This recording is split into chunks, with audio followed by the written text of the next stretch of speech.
আজ আমরা যাকে অতিথি হিসেবে পেয়েছি এই মুহূর্তে, যে তিনি সরকারের একজন উপদেষ্টা, তিনি সরকারের সঙ্গে রয়েছেন, তিনি একসময় সাংবাদিক ছিলেন, দুর্দণ্ড প্রতাপশালী রিপোর্টার ছিলেন, সেই আসিফ নজরুলকে আমরা সঙ্গে পেয়েছি। প্রফেসর আসিফ নজরুল, আপনাকে আমাদের সাথে পেয়ে আপনাকে আমাদের কৃতজ্ঞতা জানাই এবং স্বাগতম। আপনি আমাদের কে সময় দিয়েছেন, পুরো টিমের পক্ষ থেকে আপনাকে স্বাগত। প্রথমেই যে বিষয়টি প্রফেসর আসিফ নজরুল আপনার কাছে যেতে চাই, যে প্রফেসর আসিফ নজরুল, আপনি অনেক দিন ধরেই বাংলাদেশে আলোচিত একজনের মধ্যে থাকলে, বুদ্ধিজীবী হিসেবে, পরামর্শদাতা হিসেবে, অ্যাক্টিভিস্ট হিসেবে থাকলেও আপনি আসলে এখন সরকারে আছেন। আপনি মন্ত্রিত্ব কেমন উপভোগ করছেন? কেউ কেউ বলছেন যে আপনি আসলে আর আগের মতো সরব নাই, আপনাকে অনেক জায়গায় পাওয়া যাচ্ছে না, আপনার সেই প্রতিবাদী কণ্ঠস্বর অনেকে মিস করছেন। সেটা কি আপনি সরকারে আছেন সেই জন্যই, নাকি আপনার অন্য কোনো জায়গাও আছে যে জায়গা থেকে আপনি এটি জমা রাখছেন, পরে আমাদের সবার জন্য বলবেন? সবচেয়ে বড় কথা, মন্ত্রিত্ব কেমন উপভোগ করছেন আসিফ নজরুল আপনি? প্রথমে আপনাকে ধন্যবাদ জানাচ্ছি। আমার যারা শ্রোতা আছেন তাদের সবাইকে ধন্যবাদ জানাচ্ছি। আপনি প্রথমে একটা প্রশ্ন করেছিলেন যে আমাকে আগের মতো সরব দেখা যাচ্ছে না। তো আমি একটু বিনীতভাবে বলি, আমার পক্ষে কি আগের মতো সরব থাকা শোভা পায় কিনা। কারণ আগে আমি ছিলাম অ্যাক্টিভিস্ট টাইপের, ওপিনিয়ন মেকার টাইপের। এখন আমি সরকারে, আগে যে একটা ফ্যাসিস্ট সরকার ছিল, যে সরকার জনগণের ভোটে নির্বাচিত ছিল না, তারা যা ইচ্ছা করছিল দেশে, আমরা সেটা সবসময় প্রতিবাদ করতাম। অনেকে প্রতিবাদ করতেন, বিদেশ থেকে অনেকে করতেন, দেশেই করতেন। সবসময় আমি এটা প্রতিবাদ করতাম। সেই জন্য আমাকে প্রচুর মূল্য দিতে হয়েছে জীবনে। কিন্তু তখনকার যে সরকার, সেই সরকার কি এখন দেশে আছে? এখন তো সরকার পরিবর্তন হয়েছে, এখন পরিবর্তিত একটা পরিস্থিতি এসেছে। আরেকটা হচ্ছে, আগে আমার যে রোলটা ছিল, আমি তো সরকারে ছিলাম না, আমি এখন সরকারে। এখন আমি যদি সরকারের কোনো কাজের সমালোচনা করি, তাহলে এটা তো খুব শোভা পায় না। মানুষ বলবে যে তুমি নিজেই তো সরকারে আছো। থার্ড জিনিস হচ্ছে, আমি তো একটা গোপনীয়তার শপথ নিয়েছি। তো গোপনীয়তার শপথ নিলে আমি অনেক কিছু তো প্রকাশও করতে পারবো না, এটা তো খুব অসম্মান হবে এবং আমার শর্ত ভঙ্গ হবে। আর যে জীবনে কোনোদিন কোনো গোপনীয়তার শপথ নিয়ে তো আমি কোনো দায়িত্ব পালন করি নাই। ফলে আমার জন্য তো এটা সম্পূর্ণ নতুন অভিজ্ঞতা। আমার সবসময় মাথায় রাখতে হয় অনেক কিছু, আমাকে ইনফরমেশন যেটা সরকারের সুষ্ঠু পরিচালনার স্বার্থে আমি সেটা প্রকাশ করতে পারি না। এই সমস্ত কিছু মিলিয়ে আমাকে মানে কিছুটা আপনার নিজের ভিতর অবরুদ্ধ অবস্থায় থাকতে হয়। এটা খুব বেশি এনজয় করি সেটা না, আমার চরিত্রের সাথে এটা যায় না। আমার মাঝে মাঝে খুব কষ্ট লাগে, অনেক কিছু বলতে ইচ্ছা করে, বলতে পারি না। আর উপভোগ যদি বলেন, মন্ত্রিত্ব আসলে উপভোগের জিনিস না। আমি জানি না পলিটিক্যাল মন্ত্রীরা কেমন হয় জীবন উপভোগ করতেন। আমার কাছে মনে হয় যে আমার যে একটা মুক্ত স্বাধীন জীবন ছিল, পৃথিবীতে আমার সবচেয়ে প্রিয় শব্দ হচ্ছে স্বাধীনতা। আমি অনেক বিপদের মধ্যে আমি স্বাধীনভাবে কথা বলার চেষ্টা করতাম, আমি স্বাধীনভাবে চলাফেরা করতাম। আমাকে অনেকে অনেক ভয় দেখাতো, তারপর আমি গভীর রাতে আমি ঢাকা ইউনিভার্সিটি ক্লাব থেকে টেনিস খেলে একা ফিরতাম, মনে হতো যা হওয়ার হবে। তারপরে আমি রিক্সা চড়তাম আমার ওয়াইফের সাথে। আমি অনেক সময় স্ট্র্যাটেজিতে আপনারা দেখতেন যে আমি কফি শপে যাচ্ছি। এখন আমাকে অনেক কিছু বিবেচনা করে চলতে হয়, আমাকে অনেক অনেক বেশি কাজ করতে হয়, অনেক বেশি। এবং খালের সবচেয়ে অসহনীয় যেটা, এমনও হয় যে ধরেন আমি হয়তো 4-5 ঘন্টা জাস্ট একটা চেয়ারে বসে কাজ করছি, বা 3 ঘন্টা কন্টিনিউয়াস মানুষের কথা শুনছি। আমার জীবনে এগুলি খুব নতুন অভিজ্ঞতা এবং একদমই আনন্দদায়ক না। তবে একটা আনন্দই শুধু আছে, যখন কিছু করতে পারি, একটা মানুষেরও যদি উপকার করতে পারি, একটা ভালো সিদ্ধান্ত যদি নিতে পারি, তখন ভালো লাগে। এই আনন্দর সাথে কোনো কিছু তুলনা হয় না। এখন দায়িত্ব বোধটা অনেক বেশি, স্বাধীনতা কম, উপভোগ কম। প্রফেসর আসিফ নজরুলের কথা এইবার আবার একটু দর্শকদের বলি যে আমি প্রফেসর আসিফ নজরুলকে 2-3 দিন, 4-5 দিন, বিশেষ করে গত 4-5 দিন ধরে অনেক চেষ্টা করেছিলাম যে একটি এক্সক্লুসিভ ইন্টারভিউ পাওয়ার জন্য। তিনি তার ব্যস্ততার জন্য সময় দিতে পারছিলেন না। পরে যখন তিনি রাজি হলেন, আমি কিন্তু তাকে বলেছি যে আমার হয়তো কিছু প্রশ্ন হবে যেটা নট সো নাইস।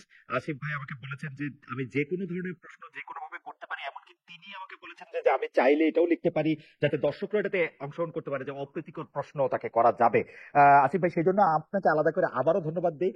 তো সবচেয়ে অপ্রীতিকর প্রশ্ন যেটি এই মুহূর্তে আপনাদের দর্শকরা সবচেয়ে বেশি করতে চাচ্ছেন, সেটি হচ্ছে যে 500 টন ইলিশ যখন রপ্তানি হয়েছিল ভারতে, তখন আপনি বলেছিলেন যে কেন এই ইলিশ রপ্তানি করা হবে। এইবার দেখা যাচ্ছে আপনাদের সরকার 3000 টন ইলিশ রপ্তানি করছে, এর কারণ যদি আমাদের বলেন। আরেকটা বিষয় বলে রাখি, প্রফেসর আসিফ নজরুল, আপনি আসবেন শুনে অনেকে আমাদেরকে প্রশ্ন পাঠিয়েছেন, সুতরাং আমাদের অনেক প্রশ্ন আছে। আপনি যদি একটু সবগুলি বিষয়ে যদি আপনি একটু সংক্ষিপ্ত আকারে একটু বলেন যে আপনারা 3000 টন ইলিশ রপ্তানি করছেন, এটি কেন? জি, আমি প্রথমে আপনাকে বলি, আমি ইলিশ রপ্তানির যে স্ট্যাটাসটা দিয়েছিলাম তখন আমি উপদেষ্টা ছিলাম না। আর 3000 টনের ব্যাপারটা আমি আপনাকে একটু ক্ল্যারিফাই করি। সেটা হচ্ছে, আমাদের এই গত বছর, আমি একদম পরিসংখ্যান নিয়ে এসেছি যাতে কোনো মিসআন্ডারস্ট্যান্ডিং না হয়। গত বছর 3950 টন ইলিশ রফতানির সর্বোচ্চ অনুমোদন দেওয়া হয়েছিল। প্রকৃত রফতানি হয়েছিল 802 টন। এই বছর তার চেয়ে কম ইলিশ রফতানির অনুমোদন দেওয়া হয়েছে 3000 টন। অ্যাকচুয়াল রপ্তানি কত হবে সেটা আপনি at the end of the day দেখেন। কাজে আপনি যদি পরিসংখ্যানে তুলনা করেন তাহলে ৩,৯৫০ টনের সাথে ৩,০০০ টনের তুলনা করতে হবে। আর ৫০০ টন আমি যে স্ট্যাটাসটা দিয়েছিলাম এটা দ্বিতীয় ফেজে ৫০০ টন রপ্তানি করার কথা বলা হয়েছিল, কিন্তু গত বছর আসলে প্রকৃত রপ্তানি হয়েছিল ৮০২ টন। এটা পত্র পত্রিকায় প্রকাশিত রিপোর্ট, আপনার প্রথম আলোর রিপোর্ট, আপনার পরীক্ষা করে দেখতে পারেন। এখন আপনার যখন আমি ইলিশ মাছের ইয়েটা দিয়েছিলাম, আমি ওখানে কি বলেছিলাম ভালো করে খেয়াল করেন। ৫০০ টন ইলিশ কেন পাঠানো হচ্ছে? ভারতকে খুশি করার জন্য, যারা আমাদেরকে পানি দেয় না, যারা আমাদেরকে সীমান্তে হত্যা করে, যারা আমাদের সাথে আপনার অবমাননাকর মন্তব্য করে, এরকম। তো আমার কনটেক্সটটা ছিল, আপনি যদি ভালো মতো মেসেজটা দেখেন, আপনি যদি ভারতের সাথে মর্যাদাপূর্ণ সম্পর্ক থাকে, বন্ধুত্বপূর্ণ সম্পর্ক থাকে, ওই বন্ধুত্বপূর্ণ সম্পর্কের আলোকে, ভারসাম্যমূলক সম্পর্কের আলোকে আপনি ইলিশ রপ্তানি করেন না কি করেন সেটা নিয়ে মানুষের অত মাথা ব্যথা থাকতো না। আপনি এমন একটা দেশ, তখন প্রতিটা নিয়ত ভারতের যে সমস্ত পদক্ষেপে সরকারের নতজানমূলক দৃষ্টিভঙ্গি ছিল, সীমান্তে মানুষ মারা যাচ্ছে, আর বাংলাদেশ সরকারের সাফল্য ছিল যে ওই লাশটা নিয়ে আসছে সেটা তাদের সাফল্য। মানুষ মারা যাচ্ছে সেটাকে সরকার সমর্থন করতো, তৎকালীন শেখ হাসিনা সরকার বলতো আমাদের লোকরা অপরাধ করে যায় দেখে মারা যায়, আমরা পানি পাচ্ছি না সেটার কোনো প্রতিবাদ করতো না ঠিক মতো, অথচ আমাদের পানি ফেনী নদীর পানি দিয়ে দিচ্ছে, আমাদের এখানে ভিতর দিয়ে ট্রানজিট নিয়ে যাচ্ছে। আমি নেপাল আর ভুটানের সাথে সামান্য ট্রানজিট পাচ্ছি না। দিনের পর দিন ভারতের যারা শাসক আছে আমাদের দেশ সম্পর্কে অত্যন্ত অবমাননাকর, অপমানজনক উক্তি করত, আমাদের মন বিষিয়ে থাকতো সব সময়। তো আমার কনটেক্সটে ছিল এইরকম একটা কান্ট্রিকে সারাক্ষণ আমাদের দেশের প্রধানমন্ত্রী বলতে থাকতে, আপনার খেয়াল আছে নিশ্চয়ই, তৎকালীন প্রধানমন্ত্রী, যে ভারতকে যা দিয়েছি কখনো ভারত সেটা ভুলতে পারবে না। তখন আমাদের মনে প্রশ্ন আসতো, এটা কি আপনার পৈতৃক সম্পত্তি নাকি, আপনি যা ইচ্ছা দিবেন? কাজে তখন মনে তো অপ্রকাশ্য অনেক জিনিস আছে। তো ওই কনটেক্সটে আমি বলতাম যে আপনি এমন একটা দেশকে এই জিনিসগুলা দিচ্ছেন যে এই দেশ আমার বর্ডারে এটা মারে, প্রতিবাদ করেন না, পানি চান না, এই চান না, ইত্যাদি। সেই ক্ষোভ থেকে তখন অনেক কিছু বলেছি। আমি একটু ক্লারিফাই করি, এখন তো আর সেই সরকারটা নাই। এখন কি আমার সরকার বর্ডারে যখন হত্যা হয় প্রতিবাদ করে না, কঠোরভাবে প্রতিবাদ করে? তাদের অমিত শাহ একটা বক্তব্য দিয়েছে, আপনি আমাদের বক্তব্য দেখেন কত কড়াভাবে বলা হচ্ছে, অত্যন্ত আপত্তিকর, বন্ধুত্বমূলক সম্পর্কে গিয়ে তীব্র প্রতিবাদ জানিয়েছে। আমাদের যিনি চিফ প্রধান উপদেষ্টা আছেন উনি ভারত সম্পর্কে কিভাবে কথা বলেন, আমি আমার প্রথম আলো ইন্টারভিউতে ভারত সম্পর্কে কিভাবে কথা বলেছি। এবং এখনকার কন্টেক্সটে আপনি যদি বলেন, আমি একটু ক্লিয়ার করি আপনাকে, এই ৫০০ টন ইলিশ রপ্তানি প্রক্রিয়াটা আমি যদি ছিলাম না, এটা হচ্ছে কনসার্ন মিনিস্ট্রির সাথে আলাপ করে বা কনসার্ন মিনিস্ট্রির সাথে কথা বলে করা হয়েছে। তারপরে যখন আমার নিজের কাছে মনে হচ্ছে কেন দেওয়া হচ্ছে, আপনি কি যুক্তিগুলো শুনতে চান? এইটার পিছনে যে কি কি কথা আমি শুনেছি আমি নিজে ইনভেস্টিগেট করে। আমার মনে হয় যে সেই যুক্তিগুলি আমরা নিশ্চয়ই শুনবো। আমি মাঝখানে একটু কথা বলে নিই এবং অনেকগুলি বিষয় নিয়ে যেটা আমাদের কথা বলতে হবে। প্রফেসর আসিফ নজরুল, এটি একদম পরিষ্কার যে গত সরকারের সময় গত সরকার ভারতের প্রতি একটি নতজানু ভূমিকা দেখিয়েছিল। সারাক্ষণই তারা মানে যাই হোক ভারতের কথা যদি এরকম ভাবে বলাও যায়, ভারতের কথা উঠতো এবং বসতো, এরকম একটা পরিস্থিতিও তারা সৃষ্টি করেছিল। কিন্তু ভারত কিন্তু এই সরকার চেঞ্জ হওয়ার সাথে সাথে চেঞ্জ হয় নাই, আপনারা চেঞ্জ হয়েছেন, ভারত ভারতের আগের মতোই আছে। তার মানে আপনারা কিছু কড়া কথা বলছেন, ইলিশও দিচ্ছেন। গত সরকার কড়া কথা বলতো না, ইলিশ দিত। আপনারা কড়া কথা বলছেন, ইলিশ দিতেন। এটা কি একটা সিম্বলিক যে আপনারা ভারতের সাথে একই রকম সম্পর্ক রাখবেন, শুধু কিছু কড়া কথা মাঝখানে বলবেন? ব্যাপারটা কি এরকম? নো নো, আমি যতটুকু বুঝতে পেরেছি, আমি যখন এই ব্যাপারটা ইনভেস্টিগেট করেছি তখন কতগুলা কথা বলা হয়েছে, এগুলো কিন্তু আমার কথা না, আমি মানে রপ্তানির পিছনে কথাগুলো শুনতে চেয়েছি। তখন একটা কথা বলা হয়েছে যে আমি যেটা যেটা ইনভেস্টিগেট করে বা জিজ্ঞেস করে জেনেছি, সেটা হচ্ছে আমাদের ছাত্র জনতার যে বিপ্লব হয়েছিল, এই বিপ্লবে পশ্চিমবঙ্গের মানুষের সমর্থন ছিল। তারা আমাদের ওখানকার দূতাবাসের সামনে কর্মসূচি পালন করেছে। পশ্চিমবঙ্গের যে মুখ্যমন্ত্রী ছিল তিনি অত্যন্ত কড়া ভাষায় আমাদের তৎকালীন প্রধানমন্ত্রীর সমালোচনা করেছিলেন এবং এটা নিয়ে একটা টানাপোড়েনের সৃষ্টি হয়েছিল। এবং আমাদের এই ইলিশটা প্রধানত পশ্চিমবঙ্গের মানুষের জন্য যাচ্ছে, এগুলি কিন্তু আমার যুক্তি না, আমি যেসব কথা শুনেছি। আরেকটা কথা বলা হয়েছে, মোট যে ইলিশ রপ্তানি করা হচ্ছে সেটা হচ্ছে 0.29%। এগুলি অন্য পক্ষের কথা। এবং সবচেয়ে বড় যে কথাটা বলা হয়েছে, ভারতের সাথে আমরা সম্পর্ক মানে রিঅ্যালাইনমেন্ট করতে যাচ্ছি, আমরা একটা ভারসাম্যমূলক সম্পর্ক প্রতিষ্ঠা করার দিকে যাচ্ছি। সেখানে আমাদের জন্য অত্যন্ত জরুরি বিষয় হচ্ছে আদানির বিদ্যুৎ কেন্দ্র, রামপাল কেন্দ্র, আমার বর্ডার ক্লিনিক। সেখানে আমি একটা অপেক্ষাকৃত লঘু বিষয়ে আমি তাকে একটা মেসেজ দিতে চাই না যে আমি তোমার সাথে খুব হোস্টাইল। আমি ওই ভারসাম্যমূলক সম্পর্কের সৃষ্টি করার প্রয়াস হিসাবে আমি এই পশ্চিমবঙ্গের মানুষের ইলিশের যে ইয়েটা আছে, এই ছোট একটা জিনিস নিয়ে আমি তাকে আঘাত করতে চাই না। ছোট জিনিস ওই আমি আপনাকে বলা আমার ইনভেস্টিগেশনের বক্তব্য। আমার মনে হয় প্রফেসর আসিফ নজরুল আপনি ঠিকই বলেছেন। আমরা জানি যে বাংলাদেশের একজন কবি লেখক কিন্তু যেহেতু মমতা ব্যানার্জি এখন তার দেশে বা তার প্রদেশে একটি ধর্ষণ কাণ্ড নিয়ে খুবই বিপজ্জনক অবস্থায় আছেন। তাকে আসলে সেভ করার জন্য আপনারা ইলিশ মাছ দিচ্ছেন এবং তাতে মোদী সরকার একটু বিরক্ত হবেন, বিব্রত হবেন, সেটাও আপনাদের লক্ষ্য, এটা অনেকে বলছেন। অর্থাৎ আপনারা না না, আমি সেভাবে বলতে চাচ্ছি না, আমি সেভাবে বলতে চাচ্ছি না। আমি শুধু শুনেছি যে পশ্চিমবঙ্গের মানুষ আমাদের আন্দোলনকে সাপোর্ট করেছে, পশ্চিমবঙ্গের মুখ্যমন্ত্রী অত্যন্ত শক্তভাবে নিন্দা করেছেন। এটা ইলিশ পাঠানো বন্ধ মানে পশ্চিমবঙ্গের মানুষের সাথে হস্টিলিটির মতো একটা, এটা ওকে, আমি শুনেছি। আমরা আমরা আমরা পরের পরের ইস্যুতে যাই। আমরা একটি জায়গায় আপনি বলেছিলেন, আমি আপনাকে উদ্ধৃত করছি, এটাই ভারত প্রসঙ্গ, যে আমরা পত্র পত্রিকায় পড়ি 26 লাখ ভারতীয় বাংলাদেশে চাকরি করে, বাংলাদেশের ছেলেরা চাকরি পায় না, রাস্তা রাস্তায় ঘুরছে, আর ভারতের ছেলেরা চাকরি করছে আপনি সরকারে আসার পরে। এই বিষয়টি সম্পর্কে আপনার আপডেটেড মন্তব্য কি? আচ্ছা 26 লাখ ফাইন, ভারতীয় এখন কি করছেন? Thank you, thank you. এটা আমি প্রথমে আপনাকে বলে রাখি, এটা কিন্তু আমি উপদেষ্টা হওয়ার পর বলি নাই। অনেকে ওকে, এটা কনফিউশন ছড়ানোর জন্য, এটা আপনি ক্লিয়ার আছেন, এটা রাইট, আমি হ্যাঁ, উপদেষ্টা হওয়ার পর বলি নাই। আগে এটা বলেছেন। উপদেষ্টা হওয়ার আগে ভারতের যে বাংলাদেশের প্রতি বর্বর কিছু রীতি সেগুলি সমালোচনা করতে গিয়ে আমি একটা পর্যায়ে বলেছিলাম। এখন আপনাদের যে আপত্তিগুলো আসছে, প্রথম প্রশ্ন হচ্ছে এখানে 26 লাখ আছে কিনা। তাহলে আমি আপনার দৃষ্টি আকর্ষণ করি, ফিনান্সিয়াল এক্সপ্রেসে 2009 সনে বলা হয়েছিল 5 লক্ষ ভারতীয় এখানে চাকরি করছে, 2009 সালে। 2015 সালে দিল্লি স্টারের রিপোর্ট, 2015, আজকের থেকে 9 বছর আগে, সিপিডি সিপিডি বলেছে রেমিটেন্স পাঠানোর দিক থেকে বাংলাদেশ হচ্ছে পঞ্চম। 2013 সনে $3.71 বিলিয়ন, $3.71 বিলিয়ন 2013 সালে পাঠানো হয়েছে।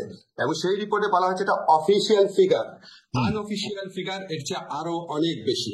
এখন আপনি বলেন, যদি এইরকম কোনো অ্যামাউন্ট থাকে যে আনঅফিসিয়াল ফিগার মিলে যদি এটা ধরেন ডাবলই ধরি আমি, তাহলে প্রায় $8 বিলিয়ন পাঠানো হয়। হ্যাঁ, এখন এই বিপুল পরিমাণ রেমিটেন্স যারা পাঠায় ভারতে যদি পাঠানো হয়, ওরা কি ভারতীয় না অন্য দেশের? তার মানে বিপুল পরিমাণ ভারতীয় এখানে আছে। আমি যে আপনাকে ফিগারটা বলেছি 26 লাখ, সেটা হচ্ছে কম হতে পারে আবার বেশি হতে পারে, এক্সাক্ট চিত্র আমরা জানি না। কেন জানি না? আমি আরেকটু বলি না, আরেকটু বলি আপনি কেন জানি না। আজকে দেখবেন সালমান এফ রহমানের সাথে এনএসআই চিফের একটা বক্তব্য ভাইরাল হয়েছে, আপনি ফেসবুকে খুঁজলেই পাবেন, টেলিফোন রেকর্ড তখনকার সময়। সেখানে উনি বলছেন যে বিভিন্ন সেক্টরে, বিশেষ করে সফটওয়্যার সেক্টরে অনেক লোকজন আসে যাদের জন্য ওয়ার্ক পারমিট দরকার হয় না, তারা কন্ট্রাকচুয়াল ওয়ার্কার হিসাবে আসে। এবং উনি ধমক দিচ্ছেন এনএসআই চিফকে যে বিডার অনুমোদন এখানে লাগে না, তুমি এখানে সিকিউরিটি জিনিস দেখবা, তুমি অন্য জিনিস দেখবা কিনা, দেখবা কেন? এবং উনি কিন্তু খুব ক্যাটাগরিক্যালি ভারতের কথা বলে না এখানে। কিন্তু আপনি আমাকে বলেন, আপনি মানে পারসিভ করে দেখেন যে কন্ট্রাকচুয়াল ওয়ার্কার অনেক আসছে, অনুমোদন লাগে না, এটা সালমান এফ রহমান কোন দেশের ক্ষেত্রে বলতে পারেন? হতে পারে চায়নার ক্ষেত্রে বলতে পারেন, কিন্তু চায়নার ক্ষেত্রে যদি না লাগে তাহলে নিশ্চয়ই ভারতের ক্ষেত্রে লাগতো না, কারণ ভারতের বিরুদ্ধে তো আমাদের একটা নতজানু নীতি ছিল। এই সমস্ত জিনিস যদি আপনি অ্যাড করেন, আমরা একটা কনক্লুশনে আসতে পারি বিপুল পরিমাণ ভারতীয় আনডকুমেন্টেড এখানে কাজ করছে। জিনিসটা হলো যে আপনারা এখন সরকারে আছেন, আপনাদের কাছে কি কোনো তথ্য, মানে ওরা যদি রেমিটেন্স পাঠাতে হয় সেটা একটা প্রপার ব্যাংকিং চ্যানেলে পাঠাতে হবে, ওরা যদি এখানে কাজ করে তাহলে সেটার একটা কোনো না কোনো ভাবে পাসপোর্ট দিয়ে তারা যদি এন্ট্রি করে সেটা তাদের এখানে থাকবে। ঠিক আছে, সেই হিসাবটা আছে কিনা, আপনারা সেই হিসাবটা জানতে চেষ্টা করছেন কিনা, নাকি আপনারা মানে পত্র পত্রিকার গত সরকারের আমলের রিপোর্টের উপরে ভরসা করতে? প্রশ্ন শেষ। ধন্যবাদ, আপনি প্রশ্নটা করেছেন। আমি প্রথম আপনাকে ক্লিয়ার করি, আজকে প্রবাসী কল্যাণ মন্ত্রণালয় যখন গিয়েছিলেন তখন একজন সাংবাদিক আমাকে প্রশ্ন করেছিলেন। আমি প্রথমে আপনাকে ক্লিয়ার করি, বাংলাদেশে যারা বিদেশি চাকরি করেন, এটার লুকিয়ে অথবা প্রকাশ্যে, এটা আমার মন্ত্রণালয়ের বিষয় নয়। আমি হচ্ছে বিদেশে যারা বাঙালি চাকরি করেন সেটা আমার মন্ত্রণালয়ের বিষয়। আমি আমার 3টা মন্ত্রণালয়ে এত ব্যস্ত থাকি, আমি আপনাকে অনেস্টলি বলি, আমার প্রথম 1 মাসে আমি 3-4 ঘন্টা ঘুমাতাম, আমি 16 ঘন্টা কাজ করেছিলাম, আমি শুক্রবার দিন অফিস করতাম, সচিবালয় সবাই আছে, আপনারা খবর নিয়ে জিজ্ঞেস করেন। অবশ্যই, অবশ্যই। ফলে আমি আমার মন্ত্রণালয়ের বাইরে অন্য কোনো কিছু দেখার সুযোগ পাই নাই। তবে এই মন্ত্রণালয়ে যিনি কাজ করেন, যারা কনসার্ন অথরিটি আছে, আমি তাদের কাছে কিছু কিছু জিনিস জানতে চেয়েছি, আমি এখনো সঠিক উত্তর পাই নাই। আপনি জানেন বিডা সহ বিভিন্ন প্রতিষ্ঠান রিঅর্গানাইজ করার কাজ চলছে। আমি আপনাকে এইটুকু অ্যাসিউরিটি দিতে পারি যে অন্য কোনো উদ্যোগ থাকতে পারে, কিন্তু আমার উদ্যোগ অবশ্যই থাকবে ভারতীয় শুধু না, এই দেশে যারা চাকরি করে তাদেরকে প্রপারলি চাকরি করতে হবে। যদি বাংলাদেশে স্কিল ওয়ার্কার থাকে, অন্য দেশ থেকে আপনি ওয়ার্কার আনতে পারবেন না। যারা কাজ করে তাদের প্রকৃত বেতন দেখায় কাজ করতে হবে, জব পারমিট লাগবে, তাদেরকে লিগাল পথে টাকা পাঠাতে হবে। এইসব ব্যাপারে অবশ্যই অবশ্যই আমি সোচ্চার হবো, এখনো সোচ্চার আছে, আপনাকে যদি বলি এখনো আমি সরকারের বিভিন্ন কথা তুলেছি। কিন্তু আমি একদম ফর্মালি যখন উপদেষ্টা পরিষদে আলোচনা হবে অবশ্যই আমি জিনিসগুলো তুলবো। কিছু কিছু ব্যাপার আমি কোথায় প্রশ্ন করছি, কোথায় উত্তর জানতে চাচ্ছি, আমি আপনাকে সবকিছু পারবো না। তবে এটা আমি আপনাকে কনফার্ম করি, অবশ্যই এই ব্যাপারে আমার দৃষ্টি থাকবে। প্রফেসর আসিফ নজরুল, বর্তমানে যিনি পররাষ্ট্র উপদেষ্টা আছেন জনাব তৌহিদ হোসেন সাহেব কিন্তু আমাকেও বলেছিলেন একটি ইন্টারভিউতে বাংলাদেশে এই বিপুল সংখ্যক লোকের চাকরি করার কথা, বিপুল পরিমাণ রেমিটেন্স ভারতের পাঠানোর কথা। তো সেটা নিশ্চয়ই তিনি অবগত আছেন। 50 দিন একটা সময়, তিনি নিশ্চয়ই এই ব্যাপারটাও দেখবেন। আমরা এই অনুষ্ঠান যদি তিনি দেখে থাকেন আমাদের এই আহ্বান রেখে যাবো। তবে খালেদ, আমি একটা জিনিস বলি, এখানে যারা কন্ট্রাকচুয়াল চাকরি করে, যারা প্রাইভেট সেক্টরে বিভিন্ন লোকজনকে নিয়ে আসেন, তারা তো নন ডকুমেন্টেড। প্রকৃত সংখ্যা আমি পাবো না। আমি আপনাকে আমার ব্যক্তিগত অভিজ্ঞতা থেকে বলি, আমার ব্যক্তিগত ভাবে পরিচিত একটা প্রতিষ্ঠানে যখন আমি দেখলাম অনেক ফরেনার চাকরি করে, মানে ভারতীয় চাকরি করে, স্পেসিফিক্যালি বলি অনেক না, 7-8 জন ভারতীয় চাকরি করছে। আমি ওনাকে জিজ্ঞেস করলাম, খুব ঘনিষ্ঠ, যে আপনি কেন দিচ্ছেন চাকরি? বলে শেখ হাসিনার গভর্নমেন্টের আমলের কথা, বলে উনাদেরকে চাকরি টাকরি না দিলে সরকার ভাবে আমরা অন্য পক্ষের লোক। এইরকম একটা সিচুয়েশন দেশে বিরাজ করতো। এখন আপনার এই সরকার পরিবর্তনের পর নিশ্চয়ই ওই লোকগুলোকে আর কাজে রাখা হবে না, বুঝতে পারছেন? ওই প্রয়োজনীয়তা নাই। ফলে আপনি অ্যাকচুয়াল নাম্বার পাবেন কিনা আদৌ সেটাও সন্দেহ আছে, কাছাকাছি নাম্বার পাবেন। আমরা সেই হিসাবটাই দেখতে চাই। কয়েকটি দ্রুত কতগুলি প্রশ্ন করতে হবে যে শেখ হাসিনা পতনের পর আমরা সংখ্যালঘু নিপীড়ন, ভাস্কর্য ভাঙা, মাদার ভাঙা, যৌনকর্মী ও হিজড়াদের উপর আক্রমণ, নারীদের প্রতি আক্রমণ, অভিযুক্ত জঙ্গি সংগঠনের নেতাদের জামিন, শীর্ষ সন্ত্রাসীদের জামিন, হিজবুত তাহরীরের প্রকাশ্য তৎপরতা, এগুলি কি আসলে অন্তর্বর্তী সরকারের অবস্থানের প্রতিফলন? আপনার কাছে কি মনে হয়, নাকি সরকারের ভেতরে বা বাইরে অন্য কোনো কিছু তৎপর? যেমন প্রফেসর সলিমুল্লাহ খান বলছেন যে এখানে কয়েক সরকার আসলে কোনটা বা সরকার আসলে কয়টা। আর এই ব্যাপারে আপনি আসলে কি বলবেন? মানে আমি অনেকগুলি কথা বলেছি, আপনি চাইলে আমি এটা আবার আবার বলতে পারি, কিন্তু আমার নিশ্চয় মনে থাকবে সংখ্যালঘু না, ঠিক আছে, মাদার ভাঙা, যৌনকর্মী, হিজড়াদের আক্রমণ। ঠিক আছে, ঠিক আছে। আপনি যে সমস্ত ঘটনা বলেছেন এগুলি সবই অত্যন্ত দুঃখজনক, এবং আমরা বিভিন্ন সময় আমাদের বিভিন্ন উপদেষ্টারা এসবের বিপক্ষে কড়া বক্তব্য রেখেছে, সরকারের পক্ষ থেকে বক্তব্য রেখা হয়েছে। তবে খালেদ, আপনাকে আমি একটু বিনয়ের সাথে একটা কথা বলি। যখন আমি আপনার টক শো করতাম, যখন আমি এই সরকারে আসার কথা বলতাম, আমি কিন্তু নিজে বলতাম যে সরকার এত নিপীড়ন চালাচ্ছে, এই সরকার পতনের পর অনেক ভয়াবহ ঘটনা ঘটতে পারে, সরকারকে ওয়ার্ন করার চেষ্টা করতাম। আপনার নিশ্চয়ই মনে আছে যে ফ্যাসিস্ট আওয়ামী লীগ সরকারের যারা মন্ত্রী তারাও বলতো আমরা ক্ষমতায় না থাকলে ঘরে ঘরে ঢুকে আমাদেরকে মেরে ফেলাবে, এরকম কথা বলা হতো না খালেদ? তো আমরা যেই অরাজকতার আশঙ্কা করছিলাম আওয়ামী লীগের 15 বছরের অপশাসনের কারণে, মানুষের প্রতি অকথ্য নিপীড়ন নির্যাতনের কারণে, মানুষের মুখ বন্ধ করে রাখার কারণে, এটার আউটবার্টস হিসাবে আমরা যতটুকু খারাপ অবস্থা আশঙ্কা করেছিলাম, আপনাকে বিনয়ের সাথে বলি ততটা খারাপ অবস্থা হয় নাই। খারাপ অনেক কিছু ঘটেছে, ততটা খারাপ কিছু হয় নাই। তারপরও যেগুলি খারাপ কিছু ঘটেছে সেখানে আমাদের সরকারের কিছু ক্ষেত্রে ব্যর্থতা থাকতে পারে, অবশ্যই আমরা ব্যর্থতা থেকে শেখার চেষ্টা করছি। আপনাকে একটা এক্সাম্পল বলি, আদালত প্রাঙ্গণে যখন হামলার ঘটনা ঘটলো, তখন এটা আসলে দেখার কথা হচ্ছে ধরেন স্বরাষ্ট্র মন্ত্রণালয়, কিন্তু আমাদের এখানে অনেকে মনে করে কি, যেহেতু আমি আইনমন্ত্রী, তো আইন শৃঙ্খলা পরিস্থিতি হচ্ছে আমার এটা আমার না রে ভাই। তারপরও আমরা একসাথে কোঅর্ডিনেটেড ওয়েতে কাজ করি, সব ব্যর্থতার ক্ষেত্রে যৌথ দায়িত্বের অংশ হিসেবে আমারও দায়িত্ব আছে, কিন্তু আলাদাভাবে এককভাবে এটা আমার মন্ত্রণালয় দেখার বিষয় না। তখন আমি স্বরাষ্ট্র মন্ত্রীর সাথে কথা বলে আমরা অনেক ইনোভেটিভ টেকনিক বের করা শুরু করলাম যে কি করব, মানুষ এত ক্ষুব্ধ। আমি যখন জিজ্ঞেস করলাম স্বরাষ্ট্র মন্ত্রণালয়কে যে মানুষ যেভাবে মারতে আসছে আপনারা ঠেকান না কেন? পুলিশ বলে পুলিশ ঠেকাতে গিয়েছিল, তখন তো পুলিশের মরাল কারেজ ছিল না। যারা মারতে এসছে তারা পুলিশকে অকথ্য গালাগালি করে বলছে তোরা শেখ হাসিনার পুলিশ না, মাইরা তোদেরকে ঝুলায় রাখবো, আমাদের ধাক্কা দিস। মানে পুলিশের তো তখন মরালিটি নাই। কিছুদিন আগে পুলিশের বাহিনীর সদস্যরা হাজার হাজার ছাত্র জনতাকে হত্যা করেছে, সেই পুলিশ কি ওই মরাল কারেজটা থাকে? তখন আমরা বিভিন্ন পদ্ধতি বের করা শুরু করলাম। আমি বললাম আচ্ছা ঠিক আছে, আমাদের যারা বিচারকরা আছে ওনাদেরকে রিকোয়েস্ট করলাম যে আপনারা তো যে কোনো সময় ইচ্ছা করলে শুনানি করতে পারেন, তাহলে সকাল 7টায় শুনানি করেন। মানুষ তো সকাল 7টায় জড়ো হবে না। আপনি দেখবেন আনিসুল হক সাহেব এবং সালমান এফ রহমান ওনাদের পরে শুনানিটা সকাল 7টায় হয়েছিল, কেউ ওনাদেরকে মারে নাই। এরকম আমরা বিভিন্ন রকম ভাবে অ্যাড্রেস করার চেষ্টা করছি, সব আপনাকে বলতে পারবো না। প্রতিনিয়ত সেটা নিয়ে আমরা ভাবি, আমরা উপদেষ্টা বসি, সদস্য বসি, সবাই চেষ্টা করে। কিছু জিনিস আমরা করতে পারি না, কারণ আপনি বিপ্লব পরবর্তী সময়ে মানুষের অনেক অন্য ধরনের এক্সপেকটেশন থাকে, এত বছরের রাগের আউটবার্স থাকে। সলিমুল্লাহ ভাই যেটা বলেছে যে বিভিন্ন ধরনের সরকার, ওটা বলতে পারে। আমরা তো একটা পলিটিক্যাল পার্টির গভর্নমেন্ট না। পলিটিক্যাল পার্টির গভর্নমেন্ট হয় কি, তারা অনেকদিন একসাথে কাজ করে, তাদের মধ্যে কোঅর্ডিনেশন থাকে, তাদের একটা দক্ষ কর্মী বাহিনী থাকে। আমরা তো কেউ কারোর সাথে আগে কাজ করি নাই, আমরা সবাই একসাথে নতুন করে আসছি। আমাদের এটি আমার মনে হয় যে এই বক্তব্য পরিষ্কার। শুধু বাংলাদেশের সংখ্যালঘু সামনে তাদের বড় পূজা আসছে, তাদের সবচেয়ে বড় ধর্মীয় উৎসব, তাদের মধ্যে থেকে কেউ কেউ জানতে চাইছেন যে এই 4 দিন তারা নিশ্চিন্তে পূজা করতে পারবেন কিনা। এক বাক্যে আপনি এটা কোনো কিছু বলবেন কিনা? আমরা পরবর্তী প্রশ্নে এটা যাবো। এটা আপনার কাছে একটি প্রশ্ন ছিল। এখন পর্যন্ত যতগুলা ধর্মীয় অনুষ্ঠান হয়েছে, ধরেন জন্মাষ্টমীর অনুষ্ঠান হয়েছে, সে তো ভালোভাবে হয়েছে। আমরা অবশ্যই সর্বাত্মক চেষ্টা করব। কারণ একটা জিনিস কি জানেন, যে বাংলাদেশে শুধু যে আপনার মানে আহ, সাম্প্রদায়িক দৃষ্টিভঙ্গি থেকে সাম্প্রদায়িক ঘটনা ঘটে সেটা না, অনেক ধরনের কারণে করা হয়। কিছু কিছু ক্ষেত্রে স্যাবোটাজ করা হয়, কিছু কিছু ক্ষেত্রে আমি জন্মাষ্টমীর অনুষ্ঠানে যখন আমাদের হিন্দু সমাজের ভাই বোনরা ছিলেন সেখানে আমি বলেছিলাম দেখেন কিছু কিছু ঘটনা আছে, ধরেন বিগত ফ্যাসিস্ট গভর্নমেন্টে যদি কোনো হিন্দু মাস্তান থাকে তাদের দলে, সে যদি অত্যাচার করে থাকে, মানুষ রিভেঞ্জ হিসাবে তাকে মারার চেষ্টা করলো বা এ করলো, এটা তো সাম্প্রদায়িক দৃষ্টিকোণ থেকে করে না, এটা করেছে পলিটিক্যাল এনিমি হিসাবে। খারাপ, এটাও খারাপ খুব। তো আমরা যেন সাম্প্রদায়িক ঘটনার সাথে অন্যান্য ঘটনাগুলোকে পৃথক করার চেষ্টা করি, এটা আমি ওনাদেরকে বলেছি। আমার খুব ভালো লেগেছে, ওনারা এটাকে একসেপ্ট করেছেন, আমার সাথে এটা নিয়ে কোনো আর্গু করেন না। ওরা বলেছে এরকম হতে পারে। আরেকটা ব্যাপার হচ্ছে কি, ধরেন এটা আমরা সবসময় মনে রাখি, ধরেন আমাদের এখানে যদি সাম্প্রদায়িক ঘটনা ঘটে, ভারত সাথে সাথে প্রচন্ড আপনার এটা নিয়ে ইন্টারন্যাশনাল একটা নয়েজ তুলে ফেলে।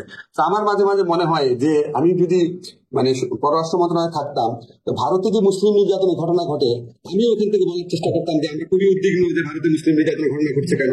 আমার এক ভারতীয়দের নীতি নির্ধারকদের সাথে কখনো বৈঠক হলে আপনাকে যদি বলি, আমার সাথে অনেক দেশের দূতাবাসের লোকজন দেখা করেছে, ভারতীয় দূতাবাসের লোকজন দেখা করে নাই। আমার খুব ইচ্ছা আছে উনি দেখা করলে আমি ওনাকে বলবো যে ভাই আপনি যে আমাদের এখানে সংখ্যালঘুরা নির্যাতনের উদ্বেগ জানান, খুবই জাস্টিফাইড। তাহলে একই ভাবে আপনার এখানে যে মুসলমানরা নির্যাতিত হয়, আমরা কি আপনাদের এখানে উদ্বেগ জানাতে পারবো? এটাই তো সবচেয়ে বড় প্রশ্ন। আসিফ ভাই, সেটা তো হচ্ছে যে মানে আপনি একটি দৃষ্টান্ত বা একটি উদাহরণের বদলে আরেকটি দৃষ্টান্ত বা উদাহরণ খাড়া করলেন, কিন্তু আমাদের যারা নির্যাতিত থাকলো তাদের তো আর সেটাতে আসলে, বা পশ্চিমবঙ্গে বা ভারতে যদি আমি বলি, ভারতে যে মুসলমানরা নির্যাতিত হচ্ছে তার জন্য তার এটা আসলে কোনো ভালো ফিলিং না যে বাংলাদেশে না একজন। না, প্রশ্ন আসে না, প্রশ্ন আসে না। মানে আমি এটা আপনাকে তো বলি, it's not need for that, মানে আমরা তো এরকম No, দেখতে no, চাই না no. আসলে।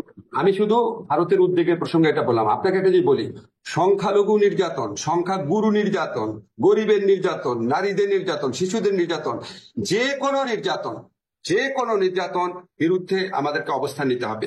এখানে মানুষকে এই পরিচয়টাই মুখ্য হওয়া উচিত। আজকে আপনি যে সমস্ত ঘটনা ঘটেছে বাংলাদেশে, এই যে ধরেন হলের মধ্যে পিটিয়ে মেরে ফেললো বা এই ধরনের ঘটনা, এটা কি সংখ্যালঘু হিসাবে মেরেছে?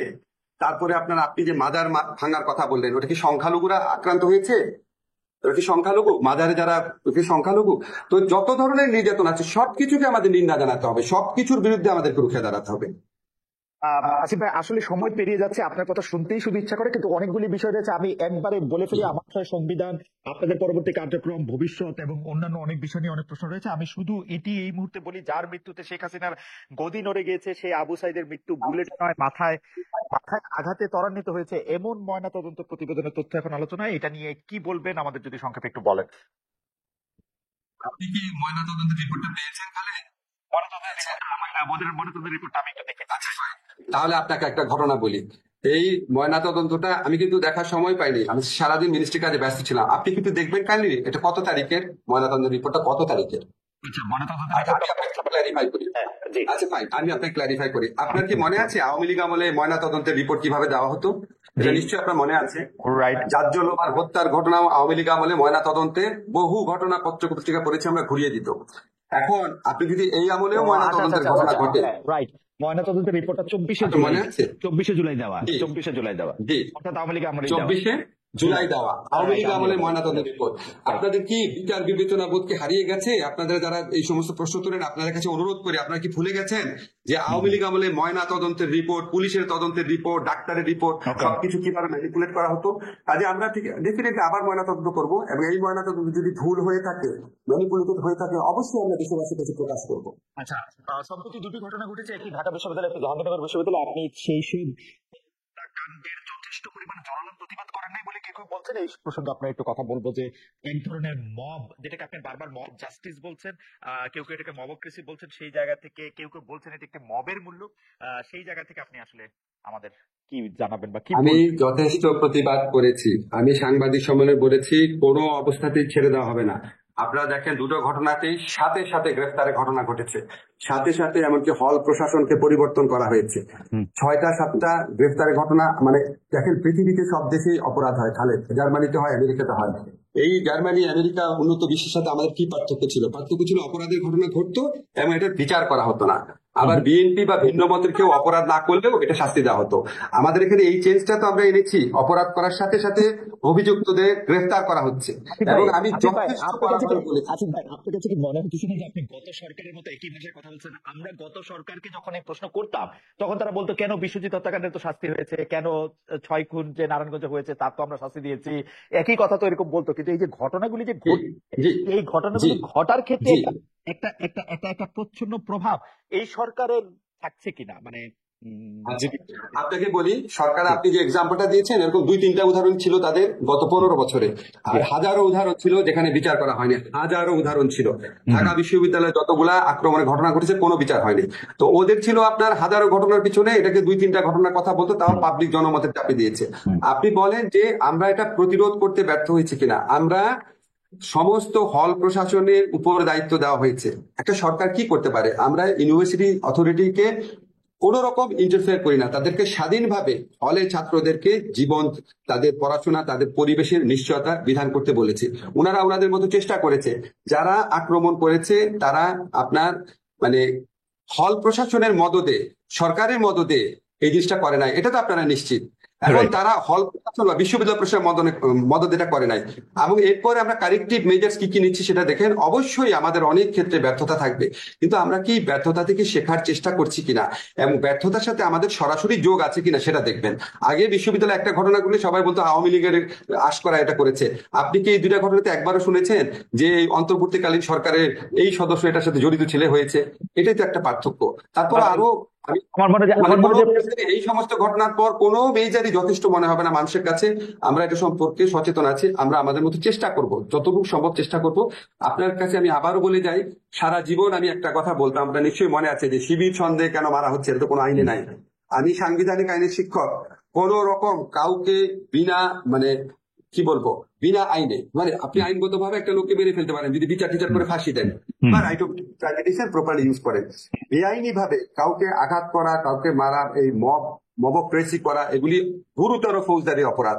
অবশ্যই এগুলি কেউ যদি করে আমরা প্রতিরোধে ব্যর্থ হতে পারি, কিন্তু বিচারে ব্যর্থ হব না। প্রফেসর আসিফ নজরুল, আমাদের আপনি যেহেতু শিবিরের প্রসঙ্গটা তুললেন, সেজন্য এটা বলা হয় যে বর্তমান সরকারের সাথে জামায়াতের সম্পর্ক সবচেয়ে বেশি। আসলে জামায়াতই বর্তমান সরকারের চালিকা শক্তি। বলা হচ্ছে যে প্রত্যেকটা শিক্ষা প্রতিষ্ঠানে যারা ভাইস চ্যান্সেলরের নিয়োগ পাচ্ছেন তারা জামায়াত ঘনিষ্ঠ বা জামায়াতের দেখিয়ে দিল অন্তর্বর্তী সরকার কি জামাতের উপর খুব বেশি ভর করে আছে কিনা। কেউ কেউ বলছেন বৈষম্য বিরোধী আন্দোলনের যে 152 জন কেন্দ্রীয় সমন্বয়ক রয়েছেন তাদের মধ্যে 108 জনই শিবিরের। এই কারণে কি এই সরকার শিবির দিয়ে বা জামাত শিবির দিয়ে পরিচালিত হচ্ছে বলে কেউ কেউ বলতে চাচ্ছেন? এই কথা নিয়ে আপনার একটু মন্তব্য। আচ্ছা, আমি কিন্তু ফেসবুকে এরকম প্রচারণাও দেখেছি, আপনিও দেখেছেন, খেয়াল করে দেখেন যে বাকশালীদেরকে পুনর্বাসন করছে এই সরকার।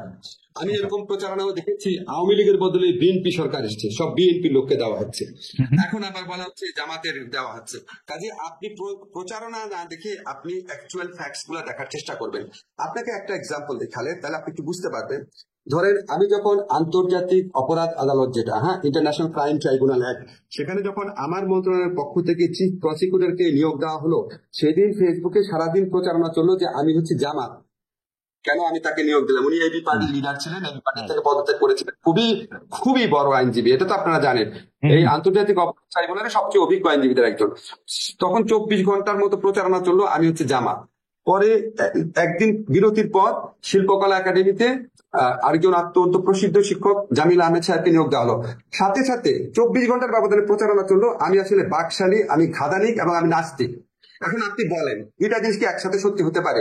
কাজে মানুষের মধ্যে ধরেন ফেসবুক আমাদের জন্য একটা সম্ভাবনার অপরদ্বার খুলে দিয়েছে। আর এখন তো কারো আপনার জালিম সরকার না, আমরা বাক স্বাধীনতায় কথায় কথায় সাইবার সিকিউরিটি অ্যাক্ট প্রয়োগ করবো না, কারো অত্যাচার হবে না, কথা বলার জন্য এখন পর্যন্ত কোনো রকম খারাপ ঘটনা ঘটেনি, ইনশাল্লাহ কোনোদিনও ঘটবে না আমাদের সরকার আমলে। ফলে মানুষ আপনার যার যা ইচ্ছা মতো বলছে। এখন দেশ নিয়ে সবাই খুব কনসার্ন, তো এটা আবার পজিটিভ দিক হচ্ছে, সবাই কনসার্ন হয়ে সবাই অনেকগুলো উদ্যোগ প্রকাশ করছে। বলা হচ্ছে একটা মিনিট 152 জনের মধ্যে 108 জন শিবির, এই প্রচারণার কোনো প্রমাণ আছে? একটা কথা আপনাকে বলি, যেমন আপনি দেখবেন ফেসবুকে একটু বলা শুরু করেছে যে জাফর ইকবাল সাহেব তো ঠিকই বলেছিল, এটা তো আসলে জামাত শিবিরের আন্দোলন, এটা আমি দেখেছি। আচ্ছা ভাই, এই যে বিএনপি সাংবাদিক সম্মেলন করে বললো যারা মারা গেছে তাদের মধ্যে 50% হচ্ছে বিএনপির লোক, ঠিক আছে? আর আজকে আমি একটা টক শো দেখছিলাম, আমার চোখ দিয়ে পানি পড়ছিল। বরকতুল্লাহ বুলুর ছেলে সানিয়া, যে ছেলেটা আপনার পুরো ঘটনা বর্ণনা করলো, তার মা ছিল পাশে। আমি কিন্তু আন্দোলনকালে আমি তাকে চিনতাম না, আমি তার ছবিটা ফেসবুকে দিয়ে বলেছিলাম বাংলাদেশের জয় হবে। একটা মা তার ছেলে টর্চার হচ্ছে, তারপর তাকে বলছে আমরা তোমার সাথে আছি। এই যে ওই ভিডিও, ওই ছেলেটার বর্ণনা করলাম, এখন সে কি জামাতের লিডারের ছেলে? আজকে আপনি মুগ্ধর স্ট্যাটাসের কথাটা মনে করেন, মুগ্ধ যে স্ট্যাটাস দিয়েছে, হঠাৎ করে আপনি যা ইচ্ছা তো বললে হবে না, আপনাকে প্রমাণ দেখান জিনিসটা। আমি যেটুকু জানি আপনাকে আমার বলি মনে হয় খালেদ, আমি ঢাকা বিশ্ববিদ্যালয়, খালেদ একটা জিনিস, জি জি ঢাকা বিশ্ববিদ্যালয়ের শিক্ষক হিসাবে কাছের থেকে আমি যেটা জানি, এই জালিম ফ্যাসিস্ট সরকারের বিরুদ্ধে আন্দোলনে এমনকি ছাত্রলীগের সাধারণ কর্মী যাদেরকে টর্চার করে ছাত্রলীগ বানানো হয়েছিল, এমনকি তাদেরও কারো কারো পার্টিসিপেশন ছিল। বিপুল সংখ্যক ছাত্র দলের নেতা সংশ্লিষ্ট ছিল, শিবিরদের আমি চিনতাম না, তাদেরও থাকতে পারে, বাম দলের সংশ্লিষ্টতা ছিল, সাধারণ মানুষের সংশ্লিষ্টতা ছিল, তারা তো বাংলাদেশের মানুষের অংশ, সবার অংশগ্রহণ ছিল। আচ্ছা, আমি আপনার সাথে কথা বলার একটা সুবিধা হলো যে আপনার কথা থেকেই আসলে গুরুত্বপূর্ণ কথাগুলি ক্লু পাওয়া যায়। আপনি আন্তর্জাতিক অপরাধ ট্রাইব্যুনালের আইন বা তাদের চিফ প্রসিকিউটরের কথা বলেছেন। প্রফেসর আসিফ নজরুল, আমি একজন জুরিস্ট হিসেবে আপনার কাছে প্রশ্নটা করতে চাই যে সেই আইন আপনারা সংশোধন করছেন, সেই জায়গায় আপনি যাকে চিফ প্রসিকিউটর আপনারা যাকে নিয়োগ দিলেন সেই আইনজীবী তাজুল ইসলাম, জামায়াত নেতা মতিউর রহমান নিজামী, আলী হাসান মোহাম্মদ মুজাহিদের আইনজীবী ছিলেন। তিনি তার কিছু পেন্ডিং কেস রয়েছে এই আদালতে, তাকে আবার আপনি দেয়ালের এই পাশে নিয়ে আসলেন, এরকম কোন উদাহরণ কি আছে? মানে মানে ওয়াজ ইট এ মাস্ট, মানে তাজুল ইসলামকেই কেন এটা চিফ প্রসিকিউটর করতে হবে? আচ্ছা, ঠিক আছে। এখন আপনি আমাকে বলেন, বাংলাদেশে যারা আইনজীবী আছে তাদের একটা বড় অংশ হচ্ছে প্রো আওয়ামী লীগ, এটা তো সত্যি কথা। রাইট। এখন আপনার কি ধারণা তারা এই আদালতে আইনজীবী হতে রাজি হবে? যে এই আদালতে আওয়ামী লীগের নেতাদের বিচার হবে, আপনার কি ধারণা তারা রাজি হবে? আবার ধরেন কিছু কিছু আইনজীবী আছে যাদের বড় একটা অংশ তো বিএনপির আইনজীবীরাও আছেন যারা খুব আনন্দ নিয়ে রাজি হবে আওয়ামী লীগের লোকদের বিচার করতে। তাই আপনার ধারণা না? আমার ধারণা, আমি আপনাকে নাম দিতে পারি, আমি আপনাকে নাম খালেদ, দিতে পারি, খালেদ, একদম নাই। আপনাকে একটা কথা বলি খালেদ। আচ্ছা ঠিক আছে, আমাদের এই আদালতে তো আরো কিছু আইনজীবী নিয়োগের বিধান আছে। আপনাকে আমি একটা চ্যালেঞ্জ করে দিলাম, আপনি বিএনপির দক্ষ কোনো আইনজীবীকে একটু এনে দেন ভাই, এখানে জি, আমি দিব। মানে গুরুত্বপূর্ণ উপস্থিত আবার আছে। আরেকটা কথা আপনাকে বলি, হুম। তাজুল তো এখানে আইনজীবী, তাজুল তো বিচারক না। তা আপনারা যখন যুদ্ধাপরাধের আদালতে যখন বিচার হচ্ছিল, তখন যারা এই জামাতি নেতাদের বিপক্ষে যারা আইনজীবী ছিলেন, তারা তো সবাই আওয়ামী লীগের পলিটিক্সের সাথে ইনভলভ ছিল, আওয়ামী লীগ পন্থী আইনজীবী ছিল, তারা আওয়ামী লীগ পন্থী আইনজীবী ছিল, আপনার মনে আছে? তো তখন আপনার বিচারে কোনো সমস্যা হয়নি, আমরা বিচারে অন্যান্য প্রসঙ্গে প্রশ্ন তুলেছি, কিন্তু এটা নিয়ে প্রশ্ন তুলিনি। আমরা আইনজীবী তো সরাসরি ভাবে প্রমাণ করার চেষ্টা করবে দোষ আছে, এবং আমরা তো স্কোপটা রেখেছি, যাদের বিরুদ্ধে অভিযোগ আসবে আপনারা পৃথিবীর শ্রেষ্ঠতম আইনজীবীকে নিয়োগ করেন, যেটা গত সরকার করে নাই। আপনারা বেস্ট আইনজীবী নিয়োগ করেন, আমরা তো বিচারক আর জামাত থেকে নিয়োগ করছি না, আমরা তো বিচারক আর বিএনপি থেকে নিয়োগ করছি না। আমরাও চেষ্টা করছি যে বিচারক পদে সবচেয়ে মানে কি বলবো, এখন ভাই সবকিছুর পর বাংলাদেশের মানুষ দেখবে নিয়োগ করার পর বলবে উনি এটার সাথে এই ছিল, উনি এটার সাথে এই ছিল। আমরা চেষ্টা করবো এইটা আপনি ঠিকই বিচারক বলছেন, পদে এইটা আপনি তাদের ঠিকই বলছেন, কিন্তু প্রতি যেন আওয়ামী মানুষের লীগের আস্থা থাকে। কিন্তু আওয়ামী লীগের যেসব লোকদের নেতাদেরকে সেই আদালতে নেওয়া হয়েছে, আমরা কিন্তু দেখছি সেখানে তাদেরকে গায়ে হাত তোলা হচ্ছে, তাদেরকে আইনজীবী নিয়োগ দিতে দেওয়া হচ্ছে না, সেই বিষয়টিও আপনাকে ব্যথিত করছে, আপনি নিজেও এটি বলছিলেন। তো আপনার সরকার কি আসলে সেটি খুব বেশি মানে আমি কি বলি যে সেটি আসলে খুব বেশি চেক করতে পারবেন? আমি আমি নিজে দেখেছি, আপনিও দুঃখ প্রকাশ করেছেন যে এরকম তো হওয়ার কথা না, এটা জি কখনো। জি, আমি আপনাকে এরকম তো অনেক কমে যাচ্ছে না, আপনি দেখেন এটা অনেক করতে কমে চাই, যাচ্ছে। আপনি উপদেষ্টা হয়েও বলেছেন যে মানে মানে এরকম কোনোভাবেই আপনি এটা আশা করেন না, মানে মানে জি, আপনি এবং একদম। আপনি কি নিশ্চয়ই লক্ষ্য করেছেন এটার প্রকোপ অনেক কমে গেছে, আদালত প্রাঙ্গণে হামলা, আদালত প্রাঙ্গণে ডিম ছুড়ে মারাটা অনেক কমে গেছে, অনেক কমে গেছে। আপনি প্রথম দিকে তুলনায় দেখেন, আমি আপনাকে বলেছি একটা ইনোভেটিভ টেকনিকের কথা, সকাল 7টার সময় করেছে, আরো কিছু কিছু টেকনিক আছে বলতে চাই না, বললে মানুষ ওইটার মধ্যে দিয়ে আক্রমণ করার চেষ্টা করবে। আচ্ছা আচ্ছা নজরুল, আমরা একটু জাতীয় জনগুরুত্বপূর্ণ বিষয় চলে আসতে চাই। আমি মনে হয় আপনার বক্তব্য পরিষ্কার। আপনাকে আমি জানিয়ে রাখতে চাই 30,000-এর বেশি দর্শক আমাদের সাথে লাইভ দেখছেন, এবং আরো অনেক দর্শক নিশ্চয়ই আমাদের সাথে যুক্ত হবেন। আমি সেজন্য জাতির জনগুরুত্বপূর্ণ প্রশ্নগুলি করে রাখতে চাই।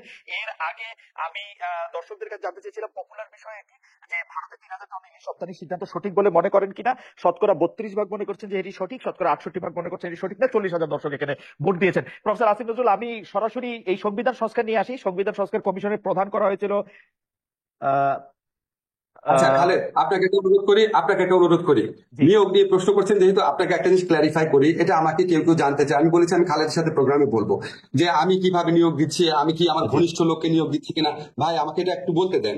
এই যে জি আপনাকে তাজুলের কথা বললাম, জামিল জি সাহেবের কথা বললাম, উনারা ঘনিষ্ঠ তো দূরের কথা, হুম উনাদের সাথে জীবনে কোনোদিন, আমার তাজুলের সাথে একটা প্রোগ্রামে একদিন দেখা হচ্ছিল, অনেক দূর থেকে দেখা, জামিল সাহেবের সাথে আমার জীবনে কোনোদিন দেখা হয় নাই, হুম উনার নিয়োগের ব্যাপারে কথা বলার আগে জীবনে কোনোদিন কথা হয় নাই।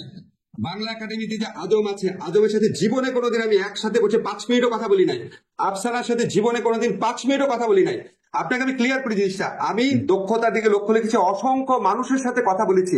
এমনকি এই যে ধরেন জামিল সাহেবের নিয়োগ নিয়ে যে কিছু লোক প্রশ্ন তুলেছে, আমি আমাদের এই ছাত্র জনতার আন্দোলনের সবচেয়ে প্রধান যে নেতারা আছেন তাদের একজনের সাথে কথা বলে তারপরে ক্লিয়ারেন্স নিয়েছি। ক্লিয়ারেন্স মানে হচ্ছে ওনারা তো এই আন্দোলনটা করেছেন, তাদের সাথে, এটা আপনাকে অন রেকর্ড বললাম, তাদের প্রধান একজন নেতার সাথে কথা বলে তার সম্মতি নিয়ে করা হচ্ছে। আমি আমার ব্যক্তিগত বিবেচনায় একটা নিয়োগও দেই নাই, আমি অসংখ্য মানুষের সাথে কনসাল্ট করেছি, দক্ষতার দিকে লক্ষ্য রেখেছি, কাজটা করতে পারবেন কিনা সেটা আমার বিবেচনা। একটা সেকেন্ড কথা, কিন্তু আসিফ, সেকেন্ড কথা খালেদ, সেকেন্ড জি কথা, সেকেন্ড কথা, প্লিজ সেকেন্ড কথা, আমাকে একটা কথা বলতে জি দিন। জি দক্ষতার দিকে লক্ষ্য রেখেছি, আর লক্ষ্য রেখেছি গত স্বৈরাচারী ফ্যাসিস্ট সরকারের সহযোগী যারা ছিল, যারা তাদের বেনিফিশিয়ারি ছিল, যারা এই জুলাই অগাস্ট আমরা ছাত্র হত্যার সময় যারা আমাদের বিপক্ষে ভূমিকা রেখেছিল, কোনোভাবেই তারা যতই যোগ্য কোনোভাবেই তাদের কথা বিবেচনায় রাখি নাই এবং তারপরে কনসাল্ট করেছি। এই হচ্ছে আমার প্রক্রিয়া। আসিফ ভাই, কেন জানি আপনার কথা শুনে আমার একটু শেখ হাসিনার কথা মনে পড়তেছে। শেখ হাসিনা সেম ওয়েতে একটু বলতো যে না, আর জি সবাইকে নিয়োগ দিব, শুধু বিএনপির বা তারেক রহমানের লোক নিয়োগ দিব না, জামাতের লোক নিয়োগ দিব না। এখন একটা লোক, ধরা যাক আপনি আপনি আপনি জায়েদ খানের বিরুদ্ধে আপনি মামলা করতেছেন, এখন জায়েদ খান এই সরকারের সমর্থিয়া ছিল, তো এটা কিরকম? মানে কি কারো খালেদ, কি আওয়ামী লীগের সাপোর্ট থাকতে পারবে না? আমি আপনি সাপোর্ট করি না বলে খালেদ, আমরা ওরা খালেদ, সাপোর্ট করতে পারবে না? আওয়ামী লীগের বিরুদ্ধে কি গণহত্যা হয়েছিল? আওয়ামী লীগের কি লোকজনকে 2 সপ্তাহের মধ্যে 1,000 লোককে মেরে ফেলা হয়েছিল, 4,000 লোককে অন্ধ করা হয়েছিল, 20,000 লোককে গুলি করা হয়েছিল, হেলিকপ্টার দিয়ে গুলি করা হয়েছিল আওয়ামী লীগের লোককে? এখন এই সমস্ত কাজ যারা করেছে, যারা এগুলিকে জাস্টিফাই করেছে, যারা এটার পক্ষে দাঁড়িয়েছে, তাদেরকে এই ছাত্র আচ্ছা জনতার বিপ্লবের পর তাদেরকে আমি নিয়োগ দিব? আমি আচ্ছা প্রেক্ষিতটা তো চেঞ্জ হয়েছে না। আচ্ছা ঠিক আছে, নিয়োগ দিয়েন না। আমি আমি আমি আমি সংবিধান সংস্কার কমিশন নিয়ে আসি। প্রফেসর আসিফ নজরুল, 32,000-এর বেশি মানুষ আমাদেরকে দেখছেন। আম, সংবিধান সংস্কার কমিশনের ইন্টারেস্টিংলি প্রথমে এটা প্রদান করা হয়েছিল ডক্টর শাহদিন মালিককে, কিন্তু ডক্টর শাহদিন মালিকের সাক্ষাৎকার পরে আমি এবং ডক্টর শাহদিন মালিককে যতদিন ধরে চিনি, আমার মনে হয়েছিল যে তিনি আসলে সংবিধানটাকে সংস্কার করতে চান। তার আসলে সংবিধান সংস্কার কমিশনের প্রধান থাকা হলো না, সংবিধান সংস্কার কমিশনের প্রধান করা হলো আমার শিক্ষক প্রফেসর আলী রিয়াজকে, যিনি আমার সংবিধানটা নতুন করে লিখতে চান। আমাদের প্রশ্ন, প্রফেসর আসিফ নজরুল, নতুন করে সংবিধান রচনার ম্যান্ডেট কি আপনাদের রয়েছে কিনা? মানে ক্যান ইউ ডু ইট? মানে এটা কি প্রথম কথা হচ্ছে, আলী রিয়াজ হচ্ছে, জি আলী রিয়াজ আপনার শিক্ষক, স্বাধীন মালিক হচ্ছে আমার শিক্ষক। জি আমার মানে কি বলবো, আমার অত্যন্ত শ্রদ্ধেয় মানুষ, ঘনিষ্ঠ জি মানুষ। আমরা 15 বছর এই সরকারের বিরুদ্ধে যত রকম আন্দোলন করেছি, যত রকম বিবৃতি দিয়েছি, যত রকম সেমিনার করেছি, উনি সমস্ত কিছুতে ইনভলভ থাকতেন, সমস্ত কিছুতে, আমি দৃঢ়তার সাথে বলতে চাই। হুম হুম স্বাধীন ভাই প্রধানত উনি আমাকে যেটা বলেছেন, উনার পেশাগত ব্যস্ততা আছে অনেক, উনার পক্ষে আপনি মানে পেশাগত ব্যস্ততার কথা বলেছেন উনি মূলত। আর একটা কারণে কথা বলেছেন আমি বলতে চাচ্ছি না, কারণ উনার সাথে আমার প্রিভিলেজ কমিউনিকেশন। উনি পেশাগত ব্যস্ততার কারণে প্রধানত এই দায়িত্ব পালন করতে চান না। কিন্তু আমরা কমিশনের পক্ষ থেকে যে সমস্ত এক্সপার্টের সাথে কথা বলবো, অবশ্যই ওনার সাথে আমরা কনসাল্ট করবো। আলী রিয়াজ সংবিধান পুনর্লিখন বলতে কি পুরা সংবিধান পুনর্লিখন বুঝিয়েছেন নাকি কোনো কোনো আর্টিকেল বুঝিয়েছেন? ওনার সাথে যখন আমার কথা হয়েছে, আমার মনে হয় না এই সিদ্ধান্ত উনি নিয়ে ফেলেছেন। এটা একটা সংস্কার কমিশন করা হচ্ছে, সেখানে এই প্রশ্নগুলাও আসবে যে আপনারা কি সংবিধান পুনর্লিখন চান কিনা, নাকি পুরাপুরি লিখন চান। এই সমস্ত প্রশ্নে কোনো সিদ্ধান্ত নেওয়া হয়নি, এটা কমিশনের মাধ্যমে সিদ্ধান্ত নেওয়া হবে। আপনি সংবিধান পরিবর্তনের যে ম্যান্ডেট বলেছেন, আমরা তো ভাই সংবিধান পরিবর্তন করছি না। সংবিধান পরিবর্তন করবে হচ্ছে নেক্সট কনস্টিটিউয়েন্ট অ্যাসেম্বলি যদি ইলেকশন হয় হুম বা নেক্সট যে পার্লামেন্ট হয়, ওনারা করবে। আমাদের তো সংবিধান পরিবর্তনের ম্যান্ডেট নাই। আমরা সংবিধান পরিবর্তনের লক্ষ্যে কাজগুলা এগিয়ে নিয়ে যাব। আমাদের একটা সংস্কার কমিশনের প্রস্তাব থাকবে যে এই সংশোধনী দরকার বা এইরকম একটা সংবিধান দরকার। এরপর এটা ব্রড বেস পলিটিক্যাল পার্টির সাথে আলোচনা করা হবে দ্বিতীয় স্তরে। ওনারা এটা কিভাবে গ্রহণ করতে চান, ওনারা কনসেনসাসের ভিত্তিতে গ্রহণ করতে চান, নাকি ওনারা আপনার গণভোটের ভিত্তিতে চান, নাকি ওনারা কনস্টিটিউয়েন্ট অ্যাসেম্বলি ইলেকশন করতে চান, তারপরে আপনার জনগণের মতামতের জন্য এটা রাখা হবে। এগুলি পরে ডিসিশন, কোনো ডিসিশন এখন নেওয়া হয় নাই, জাস্ট সংবিধান সংস্কারের একটা উদ্যোগ নেওয়া হয়েছে। এই উদ্যোগ এই আলোচনার মধ্যে দিয়েই ঠিক হবে এটা কিভাবে করা হবে এবং কতটুকু করা হবে। প্রফেসর আসিফ নজরুল, আমরা রাজনৈতিক মামলা, গায়েবী মামলা প্রত্যাহারের অগ্রগতি নিয়ে সম্প্রতি একটা প্রজ্ঞাপন দেখেছি যে ডিসিএসপি এবং সংশ্লিষ্ট জেলা পিপির সমন্বয়ে একটা কমিটি করা হয়েছে। কমিটি কাজ করবে পিপির প্রতিবেদনের ভিত্তিতে। এই প্রক্রিয়াটা আসলে কতটা স্বচ্ছ হলো? সব জেলায় দেখে শুনে সৎ পিপি নিয়োগ দিয়ে আপনাদের পক্ষে সম্ভব হয়েছে কিনা? এই ধরনের মামলা প্রত্যাহারের তদবির এবং লেনদেনের ব্যাপারটি কিভাবে ঠেকাবেন? স্বতন্ত্র ও স্বাধীন প্রসিকিউশন সার্ভিস গঠনের কোনো পরিকল্পনা আপনার আছে কিনা? সেটি হচ্ছে প্রথম প্রশ্ন। কিন্তু আমি একটু পপুলার প্রশ্নটি করে রাখি। সেই পপুলার প্রশ্নটা হচ্ছে আপনারা কি তারেক রহমানের এগেইনস্টে যেসব মামলা হয়েছে সে সব মামলা প্রত্যাহার করছেন কিনা খুব শীঘ্রই? আমরা কোনো ব্যক্তি স্পেসিফিক মামলা উইথড্র করছি না। আপনি দেখেন, আমরা প্রথম বলেছিলাম আমরা জুলাই অগাস্ট যে হত্যাকাণ্ডের যে মামলাগুলো ফলস মামলা করেছিল বিগত ফ্যাসিস্ট সরকার, সেগুলো উইথড্র করেছি হত্যাকাণ্ডের অভিযোগগুলো ছাড়া। সেকেন্ড ফেজে আমরা সাইবার সিকিউরিটি অ্যাক্ট যেটা আছে আমার মন্ত্রণালয়ের পক্ষ থেকে উদ্যোগ নিচ্ছি। আমরা এখানে স্পিচ অফেন্সের সাথে কম্পিউটার অফেন্সের পার্থক্য করছি। আমরা, আপনি জানেন, প্রত্যেকটা কেস দেখতে হচ্ছে, টাইম লাগছে। স্পিচ অফেন্স বা কথা বলার অপরাধের জন্য যাদের বিরুদ্ধে অভিযোগ এসেছিল তাদের সমস্ত মামলা উইথড্র করা হবে। এখানে তারেক রহমান আছেন নাকি খালেদ আছেন এটা আমরা দেখবো না, আমরা ইস্যু ধরে ধরে করবো। এটা হচ্ছে আমার মন্ত্রণালয়ের অ্যাপ্রোচ। আরেকটা কথা বলি, আপনার মনে প্রশ্ন রাখতে পারে তাহলে হঠাৎ করে রোজিনা আর মাহমুদুর রহমান মান্নারটা উদ্যোগ হলো কেন, কেউ প্রশ্ন তুলেছে। এবং খালেদা জিয়া আচ্ছা, খালেদা জিয়াটা তো আপনার খালেদা জিয়ার মামলা উদ্যোগ করেছে পরে। প্রথম আসছে রোজিনা আর মান্না ভাইয়েরটা। রোজিনা আর মান্না ভাই ওনারা দীর্ঘদিন সাফার করছিলেন, ওনারা পাসপোর্ট পাচ্ছিলেন না, বিদেশে যেতে পারছিলেন না, বিশেষ করে মাহমুদুর রহমান মান্না পাসপোর্ট পাচ্ছিলেন না। মাহমুদুর রহমান মান্না এখনো সংকটাপন্ন অবস্থা হসপিটালে আছে। ওনার বিরুদ্ধে একটাই মামলা ছিল, ডিজিটাল সিকিউরিটি অ্যাক্টের মামলা ছিল, একটা আইনেই মামলা ছিল। তো ওনারা ব্যক্তিগতভাবে যোগাযোগ করেছেন এবং অনেক সাফারিংস এর মধ্যে দিয়েছেন। মান্না ভাইয়ের চিকিৎসা কাজ বন্ধ ছিল ওখানে। আর রোজিনার মেয়ের চিকিৎসার ব্যাপার, রোজিনার এরকম একটা, এই মুহূর্তে আমার মনে পড়ছে না, একটা কারণ ছিল। ওনারা খুব রিকোয়েস্ট করেছিল, আমরা একটা সিগনেচার স্টেটমেন্ট হিসাবে আমরা মামলা উদ্যোগ করেছি। আরো অনেক মামলা করেছি, আপনাকে এখানে বলে শেষ করতে পারবো না। যেমন ধরেন আপনি মাহমুদুর রহমানের যে স্ত্রীর যে মামলার ব্যাপারটা ছিল, আমাদের অত্যন্ত শ্রদ্ধেয় সম্পাদক, ওটা আমরা করেছি, এটা পত্রিকা আসে নাই। এরকম আরো আছে কিছু কিছু যেটার জন্য জনজীবন অতিষ্ঠ হয়ে যাচ্ছে। ধরেন আপনার জীবন অতিষ্ঠ হয়ে যাচ্ছে, আপনি ওই মামলার কারণে বিদেশে চিকিৎসা যেতে পারছেন না, আপনার বাচ্চা পড়তে যেতে পারছেন না, আপনার বাচ্চাকে নিয়ে আপনি চিকিৎসা দিতে পারছেন না, বাইরে যাওয়ার অনেক প্রয়োজন তো থাকে মানুষের। সেই সমস্ত ক্ষেত্রে আমরা অগ্রাধিকার, দুই একটা অনুরোধের ভিত্তিতে অগ্রাধিকার দিয়েছি। এখন খালেদ মানুষ তো ধরেন এই জিনিসগুলো বলে আমরা বোঝানোর চেষ্টা করেছি আমরা সবকিছু করব, সমস্ত ইস্যু ওয়াইজ জিনিসগুলোকে করব। ইস্যু ওয়াইজ করার ক্ষেত্রে আমরা ইস্যুটা একটা একটা করে ভাগ করছি। এই থার্ড ফেজে সাইবার সিকিউরিটি একটা মামলার পর থার্ড ফেজে আমার ইচ্ছা আছে আমাদের মন্ত্রণালয়ের পক্ষ থেকে মামলা উদ্যোগের ব্যাপার, কিন্তু আমাদের আর স্বরাষ্ট্র মন্ত্রণালয়ের পক্ষ থেকে একসাথে কাজ করতে হয়। থার্ড ফেজে আমরা গায়েবী মামলাগুলো উদ্যোগ করার চেষ্টা করব, কারণ বাংলাদেশে একটা মামলার দীর্ঘ জট রয়েছে। গায়েবী মামলা উদ্যোগ হলে সেটার দিক থেকে লাভবান হবে। এবং আপনি জানেন এই গায়েবী মামলাগুলো এত অবিশ্বাস্য, এত হাস্যকর, এত গাঁজাখুরি ছিল, এটা উইথড্র না করা তো মহাপাপের মতো একটা ব্যাপার হবে। আমরা আপনাকে একটু বলি, আমরা ফেজ ওয়াইজ যাবো, ব্যক্তি ওয়াইজ যাবো না। ব্যক্তি ওয়াইজ যে দুই একটা ঘটনা দেখেছেন আপনি, এটা এক্সেপশন। বেগম খালেদা জিয়া একটা সেজন্য এক্সেপশন ছিল, তবে তারেক রহমান সাহেবের ক্ষেত্রে কোনো এক্সেপশন করা হচ্ছে না। বেগম খালেদা জিয়ার ক্ষেত্রে মামলা উদ্যোগের ব্যাপারটা আপনি কোনটা বলতে চাচ্ছেন, ওনার যে ক্ষমা করার ব্যাপারটা? জি, ক্ষমা করার ব্যাপারটা। বেগম খালেদা জিয়ার মামলায় যে বিচারটা হয়েছিল সেই বিচার নিয়ে মিজানুর রহমান খান এবং আমি লিখেছিলাম। আপনাকে একটা জিনিস মনে করাই দিই, বেগম খালেদা জিয়া মামলার শুনানিকালে উনি বিস্মিত হয়ে বলেছিল যে এতিমের টাকা আমি আত্মসাৎ করেছি, এক্সক্লেমেশন চিহ্ন। সেটাকে বিচারক লিখেছেন উনি এতিমের টাকা আত্মসাৎ করাটা নিজের মুখে স্বীকার করেছেন। আপনি চিন্তা করতে পারেন এই ধরনের বিচার হয়েছে ওনার ক্ষেত্রে। আরেকটা বলি আপনাকে, নিম্ন আদালত যে হাইকোর্ট যে সাজা দেয়, নিম্ন আদালত যে সাজা দেয়, সেটা আপনি কখনো শুনেছেন হাইকোর্ট বাড়িয়ে দেয়? হাইকোর্ট বাড়িয়ে দেয় শুনেছেন? এমনকি যারা জামাতে যেসব লিডারের শাস্তি হচ্ছে সেই সমস্ত যুদ্ধ অপরাধীর ক্ষেত্রে দুই একটা ঘটনা ছাড়া বাংলাদেশের ইতিহাসে ঘটনা ঘটেছে। উনি শোনেন, পরে আমরা শুনলাম কি যে এই বিচারক উনাকে জামিন দিয়েছিল দেখে উনার হাইকোর্টে অ্যাপিলেট ডিভিশনে এলিভেশন বন্ধ রেখেছিল। শাস্তি বাড়ানোর পর উনাকে এলিভেট করা হয়েছে। আপনি জানেন গত আমলে কিভাবে বিচার হয়েছে। উনার মতো নির্যাতিত মানুষ বাংলাদেশে কে আছে এই গত 15 বছরে? যারা মারা গেছে ওনাদের কথা বাদ দিয়ে আমি জীবিত যারা পলিটিক্যাল লিডার আছে, আমি তো মনে করি উনার প্রতি, উনি যে এত বছর জেলে ছিল, ওনার প্রতি চরম অবিচার করা হয়েছে। আমি সিদ্ধান্ত নিয়ে প্রশ্ন তুলছি না, আমি মানে প্রক্রিয়াটা নিয়ে। আচ্ছা, পরবর্তী প্রসঙ্গে আসি। প্রফেসর আসিফ নজরুল, যে আগের আমলে আপনি ঠিকই বলেছেন, আমরা আগের আমলে অদ্ভুত সব গায়েবী মামলা দেখেছি, কিন্তু এই অদ্ভুত মামলা হওয়ার প্রক্রিয়া কিন্তু এখনো বন্ধ করা নাই।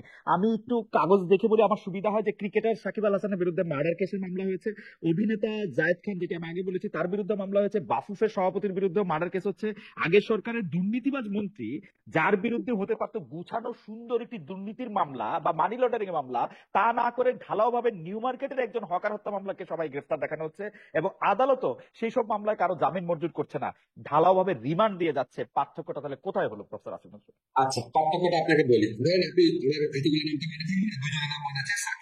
জায়েদ খান, যখন কেউ মামলা করে, মামলা করাটা মানুষের অধিকার, বুঝছেন? ব্যক্তিগতভাবে একজন মামলা করে দিল, সেই মামলাগুলা পুলিশ করে নাই। পুলিশ যদি করে তাহলে আপনি বুঝবেন রাষ্ট্র জড়িত আছে। এই মামলাগুলা ব্যক্তিগতভাবে করা হচ্ছে, 1 নাম্বার।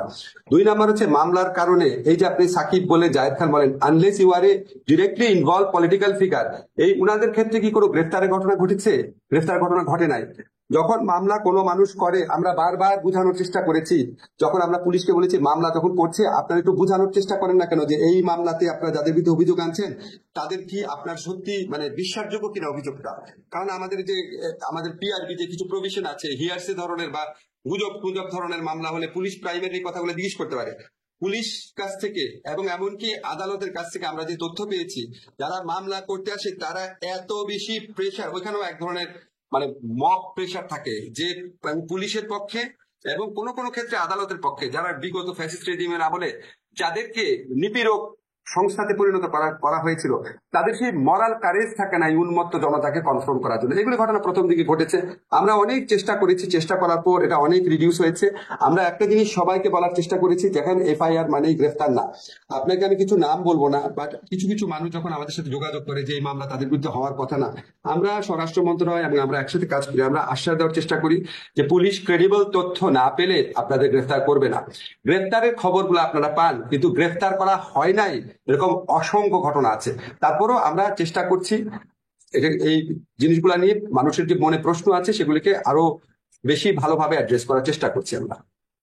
প্রফেসর আসিফ নজরুল, আরেকটি বিষয় হচ্ছে যে আপনাদের উপদেষ্টা পরিষদে ছিলেন ব্রিগেডিয়ার জেনারেল সাখাওয়াত হোসেন, তিনি স্বরাষ্ট্র মন্ত্রণালয়ের দায়িত্বে রয়েছিলেন, কিন্তু তার একটি বক্তব্যের উপর ভিত্তি করেই অনেকে বলছেন যে তাকে আসলে সরিয়ে দেওয়া হয়েছে, তাকে আসলে হোম মিনিস্টার তারা রাখা হয় নাই, নতুন একজন হোম মিনিস্টার আনা হয়েছে বা হোম অ্যাডভাইজার আনা হয়েছে।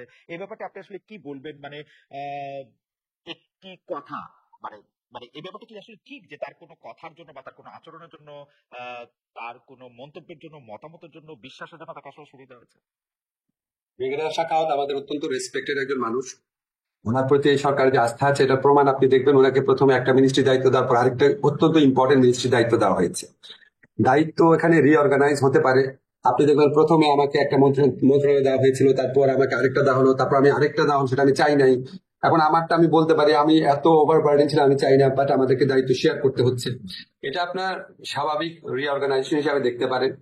আর আনলেস এটা ব্রিগেডিয়ার সাখাওয়াতের সাথে প্রধান উপদেষ্টা কি কথা হয়েছে আমি জানি না, বাট আমি উনার সাথে কথা বলে আমার উনাকে একটু ক্ষুব্ধ মনে হয়নি ব্যাপারটা নিয়ে। কাজে এটা আপনার স্বাভাবিক রিঅর্গানাইজেশন হিসেবে দেখতে পারেন। আরেকটা ব্যাপার ধরেন কেউ কেউ প্রশ্ন তুলছেন, ধরেন আমাদের যে জাহিদুর রহমান উনি খুব একটা লজিক্যাল প্রশ্ন তুলছেন, আমার সাথে দেখা হয়েছিল কালকে যে আমাদের এখানে মানে এত কম উপদেষ্টা কেন, এত দায়িত্ব আমরা কেন আরো উপদেষ্টা দিচ্ছি না। এটা আসলে হয়েছে কি, ধরেন গত তত্ত্বাবধায়ক সরকারগুলোর আমার থেকে ট্রেন দাঁড়িয়ে গেছে 10 জন, সেখানে আমাদের কাছে 20 জন। কিন্তু আমাদের আবার এটাও বিবেচনা করা দরকার যে অন্য তত্ত্বাবধায়ক সরকারগুলো ছিল একদম অন্যরকম একটা পরিস্থিতি, এরকম বিপ্লব পরবর্তী পরিস্থিতি না। আমাদের বিপ্লব পরবর্তী পরিস্থিতিতে আমাদেরকে অনেক কিছু রিঅর্গানাইজ করতে হচ্ছে, 15 বছরের জঞ্জাল সাফ করতে হচ্ছে, মানুষের সংস্কারের আকাঙ্ক্ষাকে মানে প্রতিনিধিত্ব করতে হচ্ছে। হয়তো হয়তো আমাদের উপদেষ্টার সংখ্যা বাড়ানোর প্রয়োজন আছে হয়তো। আচ্ছা, এই প্রশ্নে আমি একটু অন্যভাবে করি। শেখ হাসিনা সরকারের পতনের পর দল হিসেবে আওয়ামী লীগ আর মাঠে নাই, দল হিসেবে তাদের নিষিদ্ধ করা, বিচার করা, এসব দাবি করা হচ্ছে। আপনাদের একজন কলিগ দল গোছানোর কথা বলে তিনি তার দপ্তর খুঁয়েছেন, আন্তর্জাতিক অপরাধ ট্রাইব্যুনাল সংশোধন করে এখন দল নিষিদ্ধের প্রস্তাব আপনারা রাখছেন। আপনাদের লক্ষ্য কি আওয়ামী লীগকে নিষিদ্ধ করা? আমি আপনাকে ক্লিয়ারলি বলি যে সংগঠনকে শাস্তি দেওয়ার যে বিধান এটা আওয়ামী লীগ আমলে সংবিধান সংশোধন করে করা হয়েছিল। সংগঠনকে দায়ী করা যাবে, আপনি চেক করতে পারেন, সংগঠনকে দায়ী করা যাবে। এখন এখানে প্রস্তাব হিসেবে আসছে, আমরা যখন ড্রাফটটা করতে গেছি আমরা ক্রস সেকশন অফ পিপলের সাথে কথা বলেছি, কিন্তু ড্রাফট, একদমই ড্রাফট। আমরা এই যেহেতু কারো অনেকের থেকে দাবিটা আসছে তখন আমরা এটা আলোচনা টেবিলে তুলেছি। এখানে আপনার কেউ কেউ বলেছে যে আলোচনা আপনি হয়তো পুরোপুরি রিপোর্ট হয় না, কেউ কেউ এটার বিরোধিতা করেছে, অনেকে এটা সমর্থন জানিয়েছে, কেউ কেউ বলেছে 10 বছর না চিরতর নিষিদ্ধ করা উচিত, কেউ কেউ বলেছে না নিষিদ্ধ করা উচিত শুধু নিবন্ধন বাদ করা উচিত। আমরা একদম প্রাইমারি স্টেজে আছি, কাউকে টার্গেট করে আমরা কিছু করছি না। তবে আমরা বিশ্বাস করি যারা আপনার গণহত্যা করেছে, যারা মানবতা বিরোধী অপরাধ করেছে, সেই সংগঠনের কিছুটা আপনার দায় মোচনের ব্যাপার আছে, সেটা কি ফর্মে হবে সেটা অনেক আলাপ আলোচনার বিষয় আছে। প্রফেসর আসিফ নজরুল, আপনাকে একটু বলে রাখি, আমাদের প্রযোজকদের একটু বলি যে we need 10 more minutes because we started a bit late. So Asif ভাই, আপনি যদি আমাদেরকে 10 মিনিট একটু বেশি সময় দিতেন, এবং যে producers we have, please extend us for 10 minutes more because there are more questions that we need to ask the advisor. So Asif ভাই, আমরা আপনাকে একটু নাম ধরেই বলি, আপনার দীর্ঘদিনের যে মানে একসাথে কাজ করেছেন আপনারা, জনাব শাহরিয়ার কবির, তার বিরুদ্ধে যে হত্যা মামলা হয়েছে সেই ব্যাপারটিকে আপনি আসলে কিভাবে দেখেন? কেউ কেউ এই প্রশ্ন করছেন, ৭১-এর ঘাতক দালাল নির্মূল কমিটির সামনের সারির সংগঠক বলে কি তিনি সেই জালে পড়লেন যেটাতে আসলে আপনি নিজেও ছিলেন? তার বিরুদ্ধে হত্যা মামলা হয়েছে আপনি জানেন। ওনার বিরুদ্ধে তো হত্যা মামলা আপনার ৭১-এ ঘাতক দালাল নির্মূল কমিটিতে থাকার কারণে হয়েছে, এটা কি বাদী লিখেছেন? লিখেন নাই। শোনেন, আপনাকে আমি ব্যক্তি বিশেষে কথা বলবো না, তাহলে অন্যদের প্রতি ইনজাস্টিস করা হবে। এখানে অনেক এখানে কিছু কিছু মামলা হয়েছে, এটা আমাদেরকে ব্যথিত করেছে, আমাদেরকে বিব্রতকর অবস্থায় ফেলেছে। এবং আপনাকে আমি নিশ্চিত করতে পারি এই সমস্ত মামলার পিছনে রাষ্ট্রের, সরকারের কারো কোন রকম, রাষ্ট্রটা আমি জানি না, রাষ্ট্র অনেক বড় ব্যাপার, আমাদের অন্তর্বর্তীকালীন সরকারের কারো কোন রকম মিনিমামতম সংশ্লিষ্টতা ছিল না, মিনিমামতম প্রণোদনা ছিল না, মিনিমামতম ডিরেকশন ছিল না। ব্যক্তিগতভাবে এই জিনিসগুলো করা হয়েছে। আমি ব্যক্তি স্পেসিফিক না ভাবে আপনাকে বলি, আমরা যখন দেখি একজন বৃদ্ধ মানুষকে, একজন বয়স্ক মানুষকে, বা একজন আপনার হুইল চেয়ার ব্যবহার করছে এরকম মানুষকে, বা একজন আপনার কম্পারেটিভলি অনেক পরিচ্ছন্ন ইমেজের মানুষকে, ধরেন আমি প্রফেসর মান্নানের কথা বলতে চাচ্ছি, ওনাদের বিরুদ্ধে যখন এরকম মামলা হয়, এটা তো কারো এনজয় করার কথা না, রাইট। এটা তো কারো ভালো কথা না। কিন্তু আপনি বিচারিক প্রক্রিয়ার মধ্যে দিয়ে যতটুকু পারা যায় সেখানে আপনি ওনাদেরকে রিলিফ দেওয়ার চেষ্টা করবেন। এখন আমাদের সমাজে এরকম কোনো কোনো ধারণা আছে যে একটা মানুষ যদি খুব আহ, মানে ফেমাস হয়, বা একটা মানুষ যদি খুব জনপ্রিয় হয়, হয়তো উনি কোনো অপরাধ করতে পারেন না।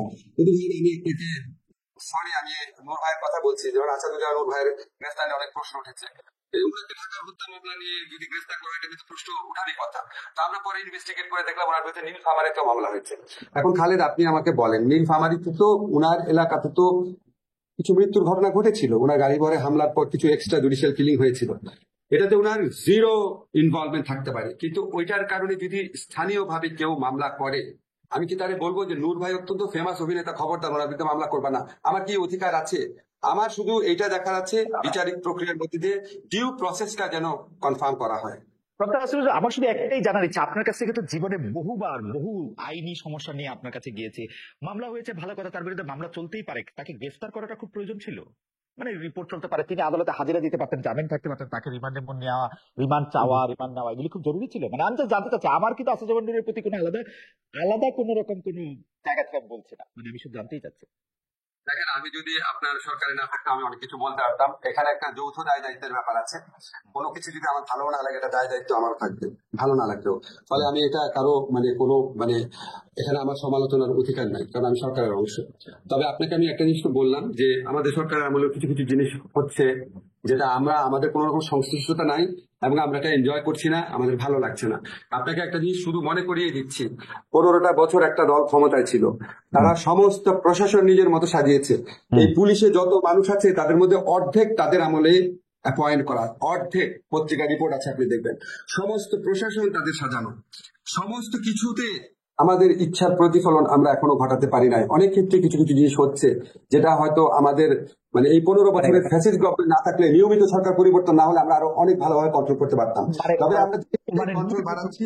মানে নূর ভাইয়ের সময়ে সরকারের আমলে নিয়োগ করা পুলিশই তাকে গ্রেফতার করে নিয়ে যাচ্ছে, ব্যাপারটা কি না, এরকম? নূর ভাইয়ের আমলে, আমি তো নূর ভাইয়ের প্রসঙ্গে এটা বলি নাই, আমি বলতে চাচ্ছি ধরেন কিছু কিছু ক্ষেত্রে ঘটনা ঘটে, ধরেন আমরা হয়তো কোনো একটা জিনিস জানছি না, বা হয়তো আমাদেরকে বিব্রত করার জন্য কিছু মামলা হচ্ছে। এইবার এটা পরিষ্কার। বুঝতে পারছেন? আমাদের সময় খুব শেষ, এই প্রশ্নটার উত্তর কি আপনি কি দিবেন? এটা হয়তো আমার অন্য প্রশ্নের জন্য একটু হারিয়ে গেছে, যে মামলা প্রত্যাহারের তদবির ও লেনদেনের ব্যাপারটি ঠেকানোর জন্য আপনারা কি করছেন? স্বতন্ত্র স্বাধীন প্রসিকিউশন সার্ভিস গঠনের আপনাদের কোনো পরিকল্পনা রয়েছে কিনা? আমার এবার খুব দ্রুত আপনাকে 5-6টি প্রশ্ন করে ফেলতে হবে। তদবির ঠেকানোর জন্য ভাই, তদবির ঠেকানোর জন্য আমাদের মিনিস্ট্রিতে কোন রকম তদবির করা হচ্ছে না। আমাদের মিনিস্ট্রিতে আমি যাদেরকে বদলি করে এনেছি, প্রথম দেখেছি তাদের সুনামের কথা, তাদের সম্পর্কে কোনোদিন কোনো অভিযোগ আছে না, এটা আমি খুব ভালো করে দেখেছি। কারণ আমার ছাত্র, অনেকে আমার ছাত্র, আমি খুব ভালো মতো খবর নিয়ে এসেছি। যাদের সম্পর্কে মিনিমামতম অভিযোগ ছিল, বিশেষ করে আর্থিক অভিযোগ, তাদেরকে আমার অন্তত মিনিস্ট্রিতে আমি রাখার চেষ্টা করে মিনিস্ট্রি থেকে আমি সরিয়ে দিচ্ছি। শুধু যে এই কারণে সরিয়েছে এটা না, কাজে যাদেরকে সরিয়েছে সবাইকে আপনারা এরকম ভাববেন না। পলিটিক্যাল নিপীড়নের অংশ ছিল কেউ কেউ, তাদেরকেও সরানো হয়েছে। আমরা আমাদের মিনিস্ট্রির চেষ্টা করছি। এখন ধরেন একদম রুট লেভেলে যদি কোনো তদবির হয়, আমরা একটা ওপেন আহ্বান আছে, আমাদের কাছে জানালে অবশ্যই আমরা ব্যবস্থা নিব। আর প্রসিকিউশন সার্ভিস যে আপনি করার কথা বলেছেন, এই আইন করে নতুন প্রসিকিউটর আমি নিয়োগ দিতে কমপক্ষে 6 মাস লাগবে। এখন যারা প্রসিকিউটর আছে, এপিপি আছে, তারা সবাই আওয়ামী লীগের আমলের ক্যাডার টাইপের আইনজীবী আছে, তাদের মধ্যে কেউ কেউ। মানে আওয়ামী লীগের চেয়েও বেশি আওয়ামী লীগ, অনেক অত্যাচার নিপীড়নে তাদের অংশগ্রহণ আছে। এখন আমি 6 মাসে দেখে রাখবো। আপনাকে যে আমি বললাম যে কিছু কিছু ক্ষেত্রে যে কিছু ঘটনা ঘটে যেটা 15 বছর সাজানো ইয়ে কারণ পারি না, আমি আপনাকে একটা ঘটনা বলি, নাম বলবো না। একটা ঘটনার ক্ষেত্রে আমি খবর নিয়ে দেখলাম যে আচ্ছা ওনার ক্ষেত্রে আপনার ধরেন জামিন হলো না কেন, ঠিক আছে। তখন আমরা দেখলাম যে এখানে সরকার পক্ষের যে আপনার আইনজীবী ছিল তিনি এমন একটা ভূমিকা রেখেছেন যেটা আমাদের প্রত্যাশিত ছিল না। এখন ওই আইনজীবী কি সরল বিশ্বাস এটা করেছেন নাকি আমাদের প্রশ্নবিদ্ধ করতে করেছেন? এই সমস্ত প্রশ্ন রিজলভ করতে হলে আমাকে তো ইমিডিয়েটলি এই পিপিপি, এপি, জিপি, পিপি এগুলিকে নতুন করে সাজাতে হবে। এখন আমি আইন করতে চাই, ইনের আইডিয়াল ওয়ার্ড অবশ্যই করতে চাই, কিন্তু করে তাহলে আমাকে 6 মাস এই ধরনের বিভিন্ন স্যাবোটাজের জন্য অপেক্ষা করতে হবে। ফলে আমরা নিয়োগ দিয়ে, কিন্তু আপনাকে একটা কথা বলি, আমাদের আমলে অবশ্যই স্বাধীন প্রসিকিউশন সার্ভিসের আইনটা করা হবে। আইন করার পর দরকার হলে আমরা এখনকার যারা আছেন তাদেরকে আরো রাখা হবে কিনা এটা চিন্তা করবো, আর পরীক্ষার মাধ্যমে নিয়োগকৃতদের অ্যাপয়েন্ট করার চেষ্টা করবো। আমাদের গবেষক দলের একজন সদস্য এই মুহূর্তে আপনি যখন কথা বলছিলেন তখন আমাকে একটি সংবাদের কাটিং আমাকে পাঠিয়েছেন, সেটা হচ্ছে প্রধান উপদেষ্টা ডক্টর ইউনূস ও উপদেষ্টা নাহিদকে নিয়ে কটূক্তির কারণে নালিশি মামলা হয়েছে। প্রফেসর আসিফ, আমি কি বলবো, মানে everything reminds me of the past regime. তো আপনার কাছে ওইরকম মনে হচ্ছে কিনা, মানে যে এই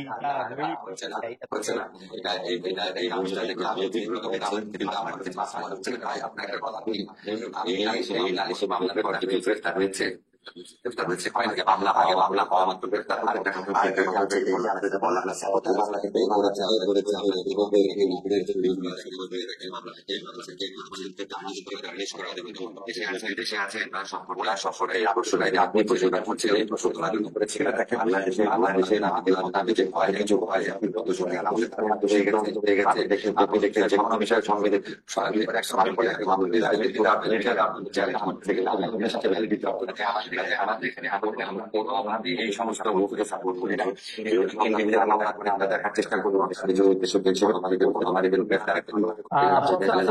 প্রফেসর আসিফ নজরুল, আমরা আসলে আপনাকে খুব ভালো শুনতে পাচ্ছি না। সেটা হতে পারে যে কোনো ধরনের আবারও একটা বৈদ্যুতিক সংযোগে কোনো একটা পরিবর্তন হলো কিনা সেটা আমি বুঝতে পারতেছি না। এখন কি আমি জানি না এখন আপনার বক্তব্য পরিষ্কার কিনা, কারণ আমি এটি পাচ্ছি যে আপনি এটি বলেছেন, অতটুকু পর্যন্ত আমি শুনেছি যে আপনি এটি সমর্থন করছেন না, কিন্তু বাকিগুলি আর আমি বুঝতে পারিনি। আমার দর্শকরাও মনে হয় না বুঝতে পেরেছে, এটি হয়তো কোনো কারণে। এখন কি একটু কথা বলবেন? আমি একটি ইকো সহ এখন শুনতে পাচ্ছি, সেটি ঠিক আছে। আমাদের দর্শক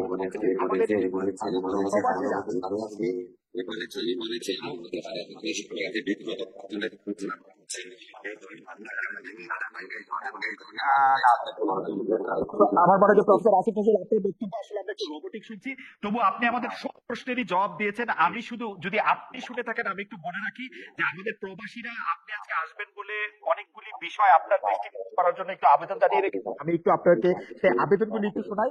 আর আরেকটা জিনিস হচ্ছে যে 43তম বিসিএস এ আমাদের যেসব ভাই বন্ধু ছেলে তারা বলছে যে তাদের চাকরির নোটিফিকেশন, গেজেট নোটিফিকেশন হচ্ছে না 9 মাস বা 10 মাস।